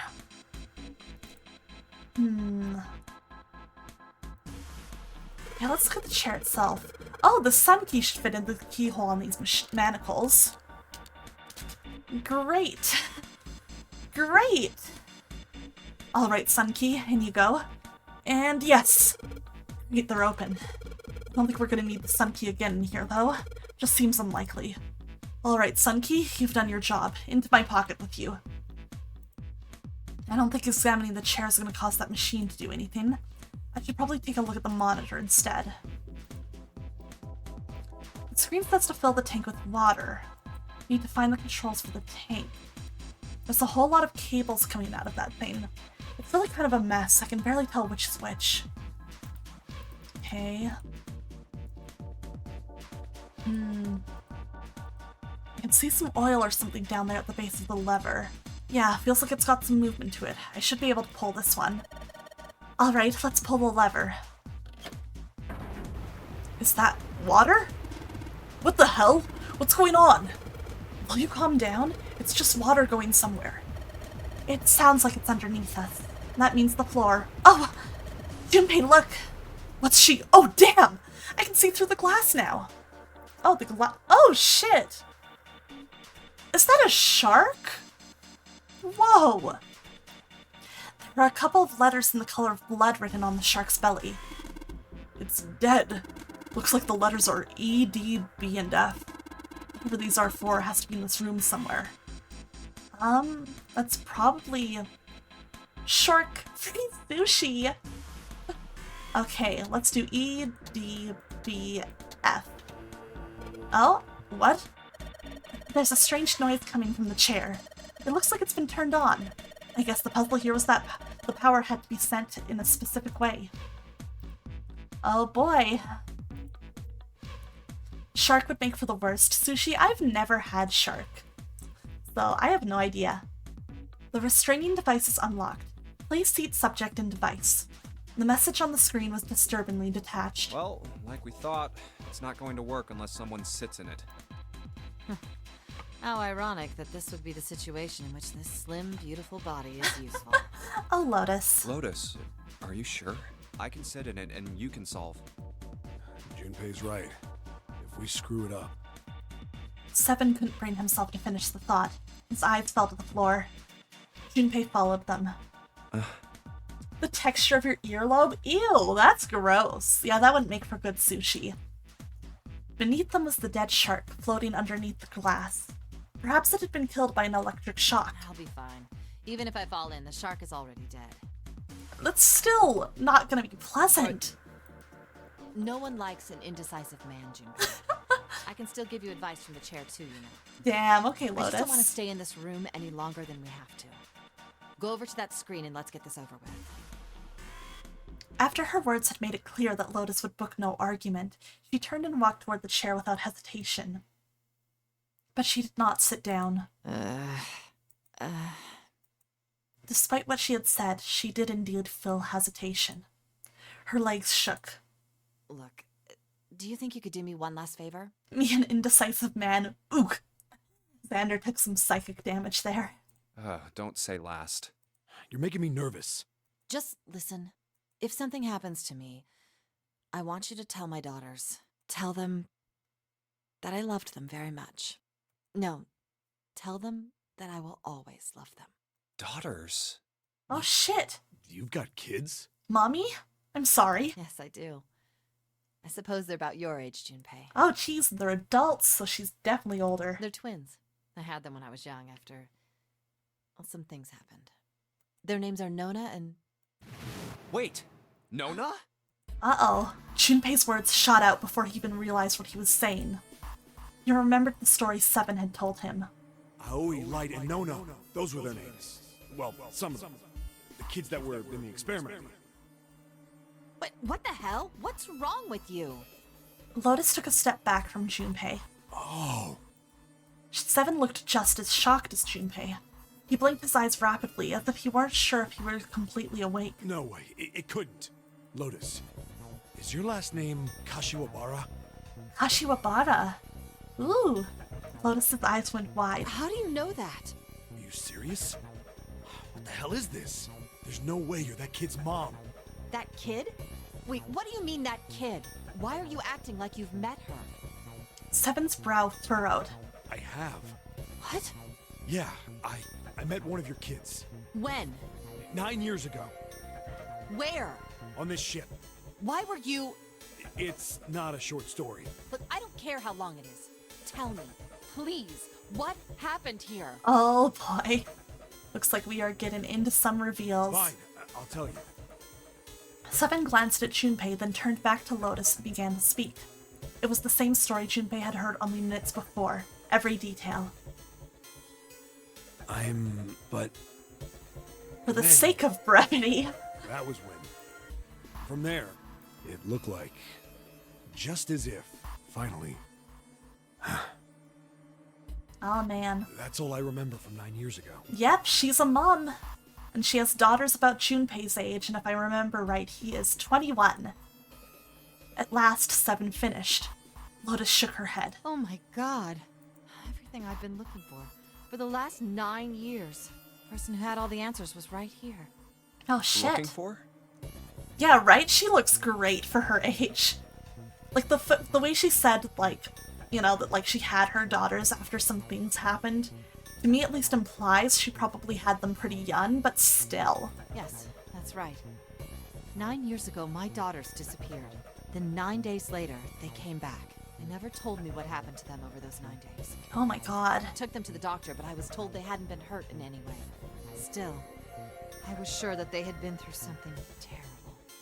God, yeah, how would you feel as a mother if this happened? So I couldn't bring myself to force them to talk about it. If I did, then I'd force them to relive whatever horrors they'd been through. I didn't have any choice. I had to try and ignore it and move on. Oh. Oh, that's a really difficult situation to be in, I'm sure. A few months passed. Gradually, they started to act like they always had, before they disappeared. They smiled and made jokes and did all the silly things kids do. It got harder and harder for me to ask them about what happened. How could I ask them to remember that? Yeah, how would you bring that up? Eventually, I knew there was no way I could do it. But I'm still a mother. I couldn't simply forget that something terrible had happened to my children. Yeah, so I that's decided fair. I would investigate what happened on my own. I would find out what happened during those 9 missing days. What did you find out? Nothing. The police pretended to be concerned, but they didn't do anything. Oh, man. Once the 16 children who'd gone missing came back, things were just... Even the media didn't talk about what had happened. I figured someone was probably paying or threatening them to keep their mouths shut. Yep, sounds like a cover-up. Cradle Pharmaceuticals. No, probably something even bigger than that. Cradle Pharmaceuticals. Have you heard of them before? No. It's the first time I've ever heard that name. 7. How did you find out that Cradle Pharmaceuticals was connected to the kidnappings in the first place? I figured finding out whatever the victims had in common would lead me to the culprit. That's what any good cop does. What did they have in common? Every single one of the kids who disappeared had gone to this one hospital at some point. Oh, that is concerning. The hospital was one of a bunch that were under the control of Cradle Pharmaceuticals. After that, it was just about connecting the dots. The hospital. The hospital? And for a while, I was trying to get some kind of information out of the kids at the hospital. One of them told a weird story. What was it? Have you heard about the Gansfeld experiment? Oh, let's go. It's time for a Wikipedia deep dive. Are you guys ready?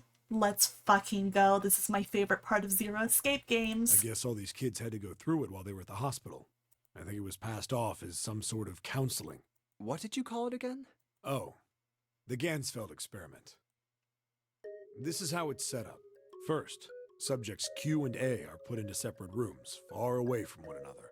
Then a series of video images are shown to subject Q, who is told to send the images to subject A by thinking about them. Not gonna lie, that's a terrifying premise that a hospital is secretly experimenting on kids. Yeah. Like, that's actually horrifying because, like, you know, like, you would never expect that. That's supposed to be a safe place. Subject A, on the other hand, is put in a large reclining chair and given a blindfold. With their senses cut off, A is asked to guess what images Q is looking at. Oh, yes, I've heard of that. It's a famous telepathy experiment, isn't it? Telepathy. That's how the experiment on this ship was supposed to work. The experiment to control people, right? Yeah. I don't know if any of the telepathy stuff really exists, but maybe someone from Cradle Pharmaceuticals bought into it. Lotus grunted. Seven had been thinking hard for the last several minutes and finally spoke. Even if that is the case, I still don't get how that has anything to do with any of this. I love how this game blends actual experiments and concepts in the real world. Me too. It makes things really interesting. Got the wiki entry on the other monitor? Nice. Oh, that's so fun. You can do a read-up on it. I know sometimes the way the game portrays stuff isn't always completely accurate to reality, but I think it's still really fun that they used it as inspiration and bring up the concepts and The stuff. Northern Game, Zero, why we were kidnapped. What does any of that have to do with telepathy? I know I brought all this up, but I have no idea. Maybe none of this stuff is connected after all. Then in that moment of silence... Oh, that's kind of scared me, actually. A cold voice echoed down from the No ceiling. subject has been detected. Unless a subject is detected within 60 seconds, all power will be shut down. Oh, that's not very System long. recovery is estimated to take 1 hour. What If you wish the? to proceed with the experiment, please seat subject in the restraining device. Whoa, that doesn't sound What good. the heck? That is some pressure. Yeah. Okay, I'm going. Oh, no, that's not what we... Just hurry up and get it over with. Junpei, I'm counting on you. Right. Lotus sat down on the chair. Junpei looked at her one last time, then made his way to the monitor. Lotus, please, tell me right away if you feel anything weird. You worry too much. Now get on with it and be a man, or June's gonna leave you. Oh, shit. Lotus was putting on the best act she could manage, but her legs were shaking so much that if she hadn't been sitting, she likely would have fallen down. Lotus. Failure was not acceptable. Okay, let's do this. Junpei took one last deep breath and stared at the monitor. Yeah, honestly, like, oh my god, I would not be able to do this. I would not be able to in her position. Okay. Oh, this is what I was thinking of for the puzzle that I always brute force. Oh no! Alright guys, time for me to not know what I'm doing.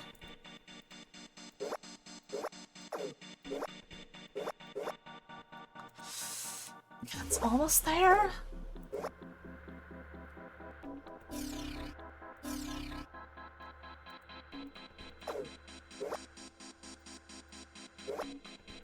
Shit. Shit. Yeah, I would seriously not be able to do this. No.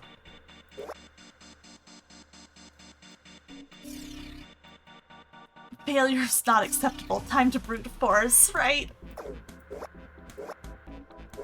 I think there's also something to do with, like, the order that you do it in. Okay, so I have... This side is now correct. Can I get this side correct, too?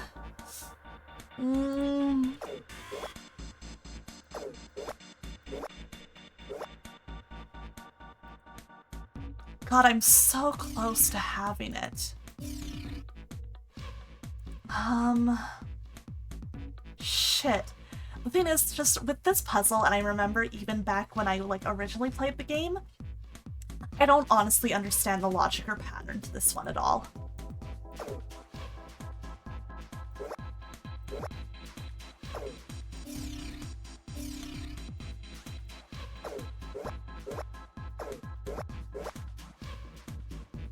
Oh, let's see.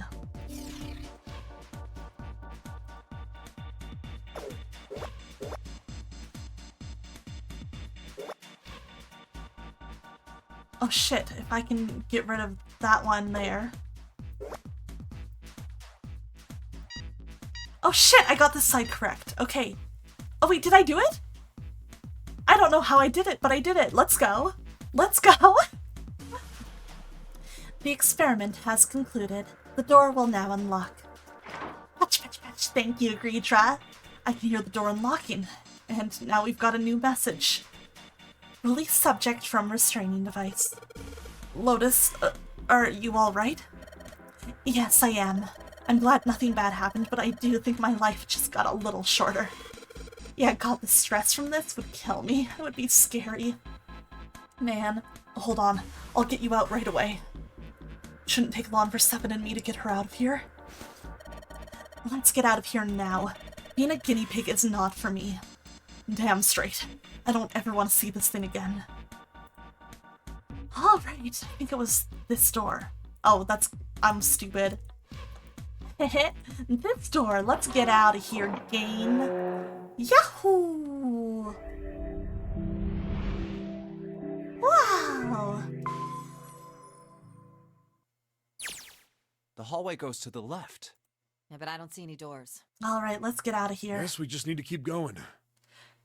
Don't worry, Lotus. I'll make sure you won't get hurt. Presses every option randomly. Nice work. I'm so reliable piloting Junpei. Right. Let's go. I'm so reliable. It turned left twice before they saw the elevator. An elevator. Just what we need. Let's take this to C deck. In silence, they jogged up to it. Junpei pushed the C button. The elevator motor ground away, and before long they found themselves once again on C deck. The door opened, and they stepped off. Huh? Huh? They expected to find 4 other people waiting for them. Aqua's Junpei is definitely chaotic neutral, true. Oh, good night, Xander. Thank you so much for hanging out. I hope you have a good sleep. It was good to see you. There were none. No one's here. Where did they go? I have no idea. Lotus shrugged. Something in the pit of Junpei's stomach stirred.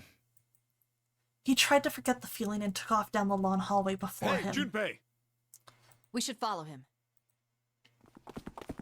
Where'd everybody go? Seven and Lotus followed at a run. They ran and ran and ran. The hallway seemed endless. I know where we need to go. The door behind the central staircase. There was a sun symbol on the keyhole. Oh, true, yeah, we got the sun key. And I happen to have the sun key in my pocket right now. This should open that door. That was why they ran for the central staircase. They had run for quite some time when they arrived at the door that ended the hallway. Junpei stopped. All right, time to open this. He laid his hand on the doorknob, his breathing heavy. Seven laid a hand on his arm.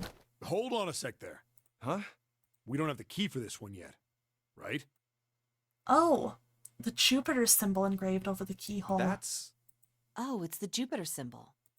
Seven was right. They had no Jupiter key. And we can't open this door. Oh, true. Unfortunately, no, we can't. Jeez, the sun door's gotta be just on the other side of this, you know? We can't just stop... Frustrated, he twisted the doorknob. Oh! Oh, shit, okay. The door opened. Hey, it opened. What? And the others must have found the Jupiter key. Well, what are we waiting for? Where'd they find it? As he spoke, he shoved the door the rest of the way open. They rushed through and stopped cold. What? The terrible scene before them made their blood run cold. 3 people lay dead on the floor, covered in blood. Why? Whoops! Junpei felt a cold sweat trickle down his spine. He couldn't breathe. His legs shook. Yeah, Holy is right. His body felt cold, deathly cold. But his blood was boiling hot. He could feel his mind begin to fade. He couldn't think, he couldn't concentrate. His mind was blank. What the hell? What the hell happened? Seven's voice was weak and broken. He edged towards the bodies, his movements stiff. Clover. He bent down over Clover and pressed his fingers to her wrist. Nothing. She's dead. Oh, God. Suddenly, Lotus moved. Before he understood what was happening, her hand was in Junpei's vest pocket. Hey, what are you doing? He leapt back. Lotus looked up at him, terrified. The key! Get me the sun key! Why? Why do you think? We have to get out of here before the murderer comes back! Oh, jeez. The murderer? The murderer. The murderer. Once again, Junpei looked at the dead bodies. Santa, Clover, and Ace. 3 people, 3 dead bodies. That means that the person who had killed them was...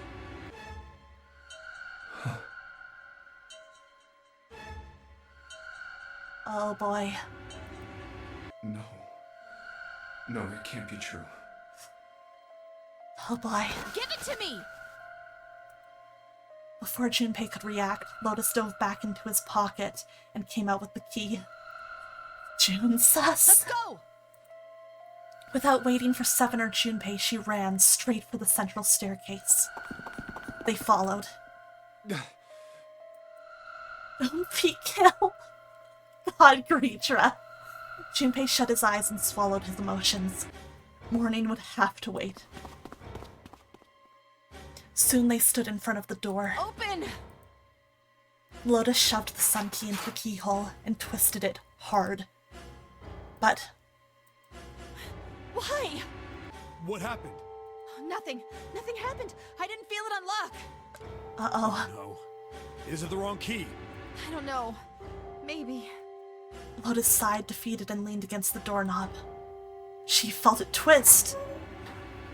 A small gap appeared between the door and the frame. Why the hell are all these doors unlocked? I legitimately don't remember. And I'm kind of scared. It's open. What the hell is this? Wait, you mean the door was already unlocked? Why? And how would I know that? Whatever, let's just go. Lotus took a deep breath and slowly opened the door the rest of the way. They stepped inside. Yeah, the suspense is nuts. Thanks, Relics. In front of them was another hallway. It stretched out toward the bow of the bow of the ship. They began to run. Faster and faster they ran, trying desperately to reach the end of the hallway. Door defeated. A few seconds later, they were there. In front of them stood a massive metal door. Oh, more pants! They were all breathing heavily as Junpei spoke. What the hell is this door? I can't see anything that looks like a doorknob or switch or lever or card reader or anything. How the fuck are we supposed to open this? We don't have a choice. We're gonna have to go back. No, I'm not going back there. There is a murderer back there. Oh god. This is so scary. There was more stark terror in Lotus's voice than authority. She was almost begging. I don't see any other doors. As he spoke, Seven stepped toward the door in front of them as if to illustrate that it was the only door. Uh-oh. Motion sensors, cool. It opened by itself. It's an automatic door? Look, guys, I've got a really bad feeling about all this. The other doors were already unlocked, and this one's automatic. We haven't seen anything like this before. Bad feeling. How could their situation possibly get worse? 8 people were already dead. We've hit bottom. This can't get any worse. Oh boy. Shit! Hey, Junpei! He stepped through the door. I can't take this anymore. No one can. And whatever hope Junpei had managed to summon disappeared. No. It's a lie. It's gotta be. This can't be real. No. It's impossible. If it's a dream, just wake up already. Someone please tell me it's all just a joke. I'm imagining things. Yep, that's it. This is all obviously a lie. It's a big, elaborate trick. An illusion or something. Or a dream. It's made up. He is on that copium, huh? Junpei is going through it, guys. It wasn't real, right? June. No, the code names meant nothing now. Connie! Junpei cried out and leapt through the door. He flew to her side, his heart like a stone in his chest. Connie, hang on! Junpei swept her up and shook her by the shoulder. She moaned and her eyes fluttered open, but only barely. Connie! Jumpy? Her face was pale and her lips were dry and cracked. Her eyes were blank and cloudy. They stared straight at Junpei, but saw nothing. Junpei put his hand against the small of her back to hold her up. It felt warm and wet. He lifted his hand up. It was covered in blood. Oh man. Connie, there's so much blood. What the hell happened to you? How did this happen? It was all he could do not to break into tears. Jumpy, I'm sorry. Her voice was thin, a minuscule thread that was the only thing keeping her with him. I might not make it. No way. No way I am going to let you die. I am going to save you. I promise. Thank you, Jumpy. Thank you so much for everything. I was really happy to see you again, Jumpy. Really happy. Don't give me that I was crap. You're gonna see me again lots more times. You just gotta hang on. All right, Connie? You... Ow, what can I do? Oh, man. Damn it! He looked up from Connie, desperate for something, anything. What's that? We all live in a yellow submarine. And he saw it. A small submarine. A submarine? What on earth is a submarine doing here? No, that didn't matter. Nothing mattered except saving Connie. That was the only thing he wanted. That's it! Junpei turned his head back to look down at her. Hang on, alright? There's a submarine over there. I'm gonna go see if it works. No! Don't go! Please, don't go! Please, just stay with me, okay? I want to be close to you, Jumpy. When I... Yeah, Beatles reference spotted. Wow. Connie. Jumpy, did you know you meant a lot to me when we were kids? I've liked you for a long time, Junpei. A really long time. Junpei's vision had gone blurry. It took him a moment to realize his eyes were filled with tears. He could feel a piercing point of heat deep in his heart, like a white-hot flame. Jumpy, do you remember how we hung out a lot when we were kids? We went to the pool and to the fair. Do you remember playing snowball at the school? They're all memories I'll never forget. All of those moments are treasures to me. But I also wanted to go to a lot of other places with you. A lot more. But that won't happen now. No. I mean, yes. Yes, it will happen.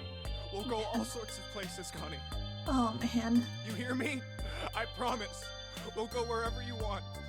Once again, the voice actors are killing it, but oh, man. Really? Yeah, really. I swear. That makes me happy. Really happy. She said it to herself over and over, a weak smile creasing her tired face. Jumpy, I feel sleepy. No, Connie, don't fall asleep. Oh, man. Thank you, Jumpy. Thank you so much. Her eyes were slowly closing. Junpei screamed, even as he felt his throat go hoarse. Connie! Connie! Connie!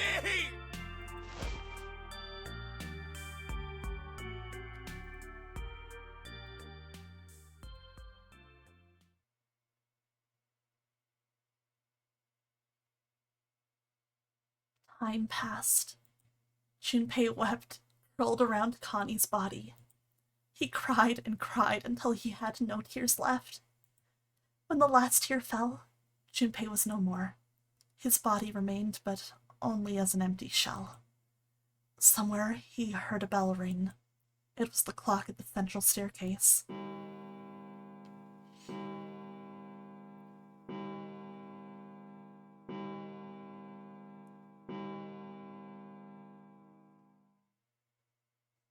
It rang 5 times, then faded. Yeah, this is a real sad boy moment. Pour one out for the sad boys, you 5 guys. o'clock. Quietly, gently, softly, he set Connie down on the floor. Slowly, Junpei stood. Only then did he realize that Seven and Lotus had not followed him. Where had they gone? Slowly, he looked around the room. There was nothing. No sign that they had ever been there.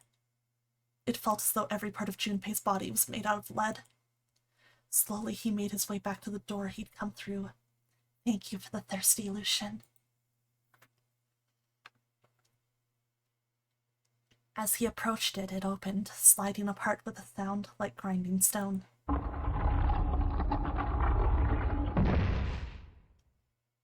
Junpei passed through the gate and into the hallway.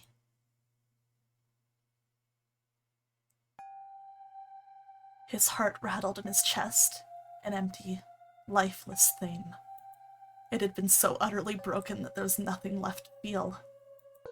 When he saw their bodies, he simply stared. It was a lake, a sea of blood. 2 bodies lay in it. There was no need to check. There was no breath left in them. His eyes lit on Lotus's wrist. her bracelet. It was gone. Something tells me this is the bad end. Wow. He stared. It meant nothing to him. He didn't care anymore. He couldn't care anymore. Junpei's body felt numb. How'd this happen? Well, that's part of the mystery now, huh? A part of him knew the lump of lead in his chest had once been a heart. He couldn't quite remember what it had been for. Tears poured from his eyes in great streams. He wasn't sure why. He gave up trying to make them stop. He turned around. The door opened again and slowly, numbly, he walked through.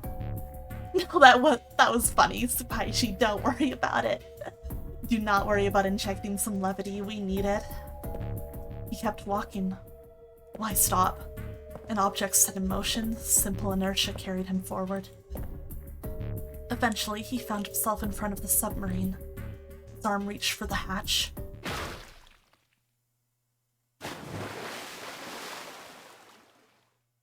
And then he was floating in the water. His eyes stared down into it. He couldn't see the bottom. His back was hot. Dimly, he felt the blade of a knife in it. Who? One dead body lay behind door number 5. The body of the 9th man. Another lay in the shower room. The body of Snake. At the central staircase were 3 more. Ace, Scent, and Clover. Welcome back, Q. You picked a heck of a time to come back in. Just outside the door were 2 corpses. Phoenix Factory, hello! You also picked quite a time to come in. Hello!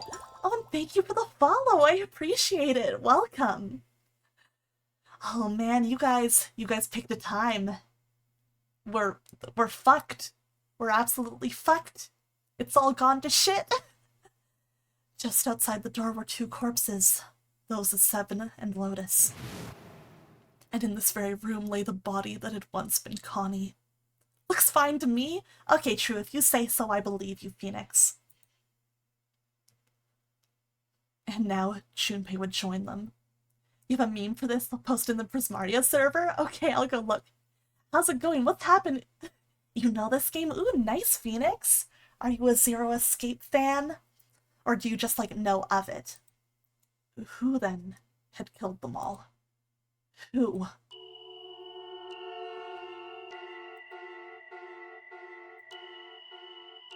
Junpei let out one last breath. Faintly, he felt the bubbles creep up the side of his face. His consciousness faded quickly, dissolving away into the cold, gentle lapping of the water.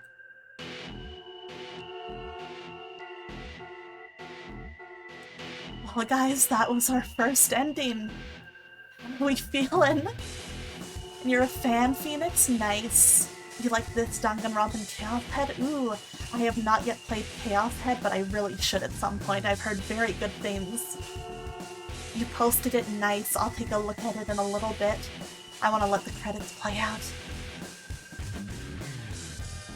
Oh man, Uchikoshi, we sure are on your wild ride.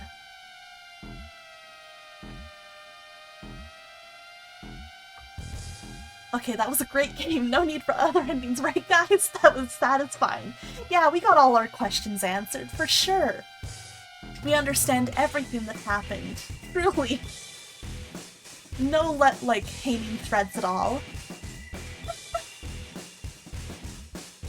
Yep, great ending, everybody. Time for the next game. Thanks for sticking with me through this lawn play. I appreciate it. Man.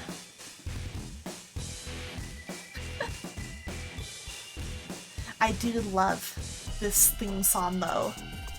It's so creepy and unsettling, it's perfect for a bad ending.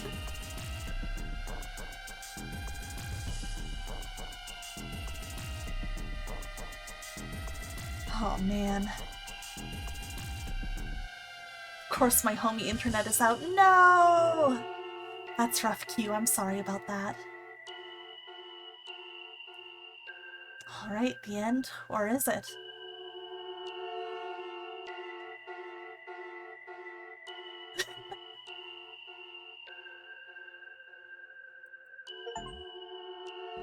we all die by a yellow submarine. That's the achievement I just got. Use internet with the 10th death. True. You have reached one ending. This game has multiple endings. In order to experience all the endings, you need to play through the game multiple times. Make sure to save your progress now to retain all information you've acquired. Memory of Escape has been added to the title screen.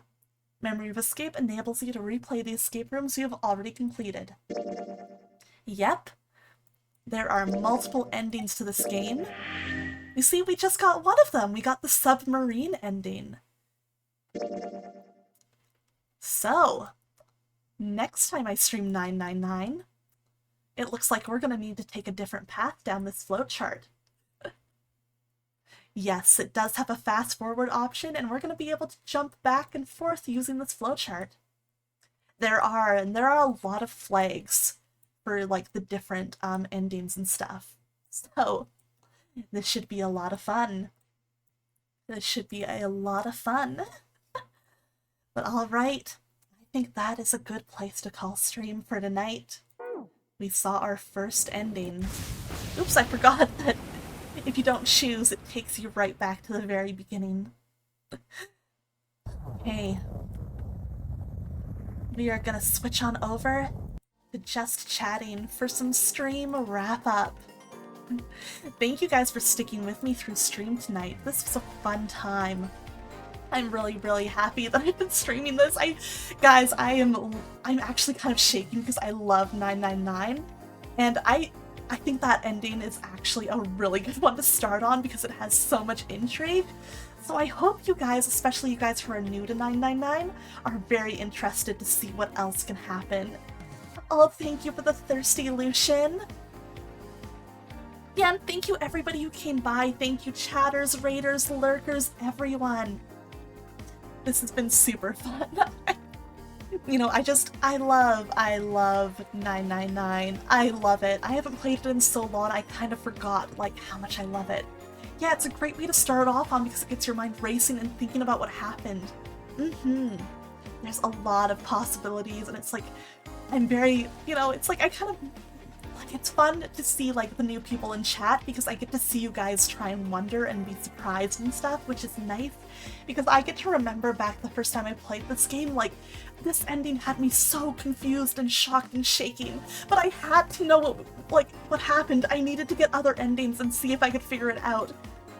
And I just think that is so fun. Yeah, definitely the kind of game you want to get the bad ends first for, and I'm kind of happy that chat managed to do that first try. Like, that's actually really cool. That's really fun. I think we got a really fun first playthrough experience, and I'm really excited to continue this game. I'm really excited to. Oh man, okay. So, I will let you guys know though. I've mentioned it a bit on Twitter and in the Prismaria Discord, but unfortunately, for the next 2 weeks, my Monday to Friday day job is requiring for everyone to work overtime because it is the start of our busy season. I'm really hoping that this does not carry on for too much longer, but my streams, my individual streams on my own channel are going to be a little bit up in the air until I figure out where my energy levels are at and what I can manage with that overtime. I really don't want to burn myself out or get myself sick, because that means even less streams than if I had just rested here and there and kept myself healthy, you know? So, we're gonna do our best. I will still be on plenty of collabs this weekend. Or this week. Why am I saying this weekend? First of all, I shilled them earlier, but let's do it again. I am gonna be on 0xp official tomorrow for Fate Stay Night Dungeons and Dragons, playing Fate Secret Order chapters of Avalon. So, it's a super great time. As I said, we're in the climax of Fate Aqua's character arc and, like, you know, personal plot arc in her hometown with her evil father. We're gonna have to beat his ass, invade the city, invade the government, and see if we can fix things in the Rain Clan. So come wish us luck. Honestly, I'm a little nervous. This is such a big deal. I hope it all goes well. I'm sure there are going to be challenges, but I want to do my best. And then on Tuesday, it will be on Freya Rabbit's channel, where we will be reading another visual novel. We'll be reading Hatoful Boyfriend Holiday Star together. I genuinely love Holiday Star. It's so great. We are getting into the real meat of Holostar, and it gets really emotional where we're getting into. So if you guys want another fun visual novel reading experience, I definitely recommend it. Lastly, on Wednesday, I am going to be on Yuzuki.io's channel. She is continuing her subathon for her anniversary, and I'm going to be on again, and we're going to continue playing River City Girls 2, which I'm really looking forward to, because Yuzuki and I had so much fun with it last time we played. So I really, really am looking forward to being able to, like, continue it. I had a lot of fun with her. Yuzuki's great. I know a lot of the people here already know Yuzuki because, you know, she's also in the Dungeons & Dragons campaign, she's in Prismaria, she's my roommate, you know, but she's great, and if you're not already following her, I really do think you should be. I think she deserves the support, especially right now during this subathon. She is getting close to some very, very exciting goals, and she deserves to reach them. So, after that, things are going to be a little up in the air. Thursday and Friday are really going to depend on, like, my energy levels and how I'm feeling. I'm really sorry I can't schedule ahead, but it is going to be a pretty guerrilla, like, weekend. I will try and let you guys know as best I can with a couple hours notice, especially on the weekdays. If I do feel up to streaming something, it will either be 999 or Persona 3 Reload. We will decide. Maybe I'll run some polls on Twitter, so if you want to, like, be a part of that, definitely follow me on Twitter, or make sure you hang out and join the Discord if you haven't already, because that is where, you know, you can easily get a hold of me and chat and just, you know, basically have a proper chance to, like, talk to me or, like, let me know what streams you want to see right now. But alright, I'm gonna check who's online and look for someone to raid. As always, I accept community suggestions for raid messages, so if you guys have anything in mind that you would like me to use, please feel free to suggest something. Thanks so much for the streams, Aqua. I really appreciate you streaming 999. I am so happy that you're enjoying it, Tsupaishi. I am so happy that you are. I'm really happy that people seem to be enjoying this game that I love so much. It genuinely makes me so happy because I love this game, and I want people to understand what I think is so great about it and why it's worth loving. We all live in a yellow submarine raid. Oh, I love that. That's a good one, Relics. Alright. Give me one moment here. I'm debating between two people. I'm just gonna see. Let's go. Okay, I know who we're gonna raid. It looks like he's still going strong. Let's see. Let's do a nice cheer emote. Actually, no, let's do a good cheer emote with this for our We All Live in a Yellow Submarine raid. Here is the raid message if you're a subscriber and have emotes. If you're not a subscriber and don't have emotes, don't worry about it. Let's do a pog. Here is the free version of the raid message. We are going to be raiding my friend. He is not a VTuber, but he's still a great streamer. Ozzy J. Lee. He's a super kind and funny and wonderful guy, and he is the biggest meme lord I know. If you are into Persona, you have actually probably seen his cosplays on TikTok. And he's genuinely such a nice guy. I've known him for years before we started streaming, just through, like, cosplay communities and stuff, because that's what I was into before I was streaming. So let's go support an old buddy of mine who works and streams hard, and I always enjoy being in his community. Once again, thank you guys so much for being here tonight. It means a lot. I really appreciate you all stopping by. I will try and give as much notice as I can for my next stream, but I'll do my best. I've got to take care of my health first. And thank you guys for being so understanding of that. It really does mean a lot. But I hope you all have a wonderful night. Please take care of yourselves as well, and I will talk to you all later. Thank you, and goodbye.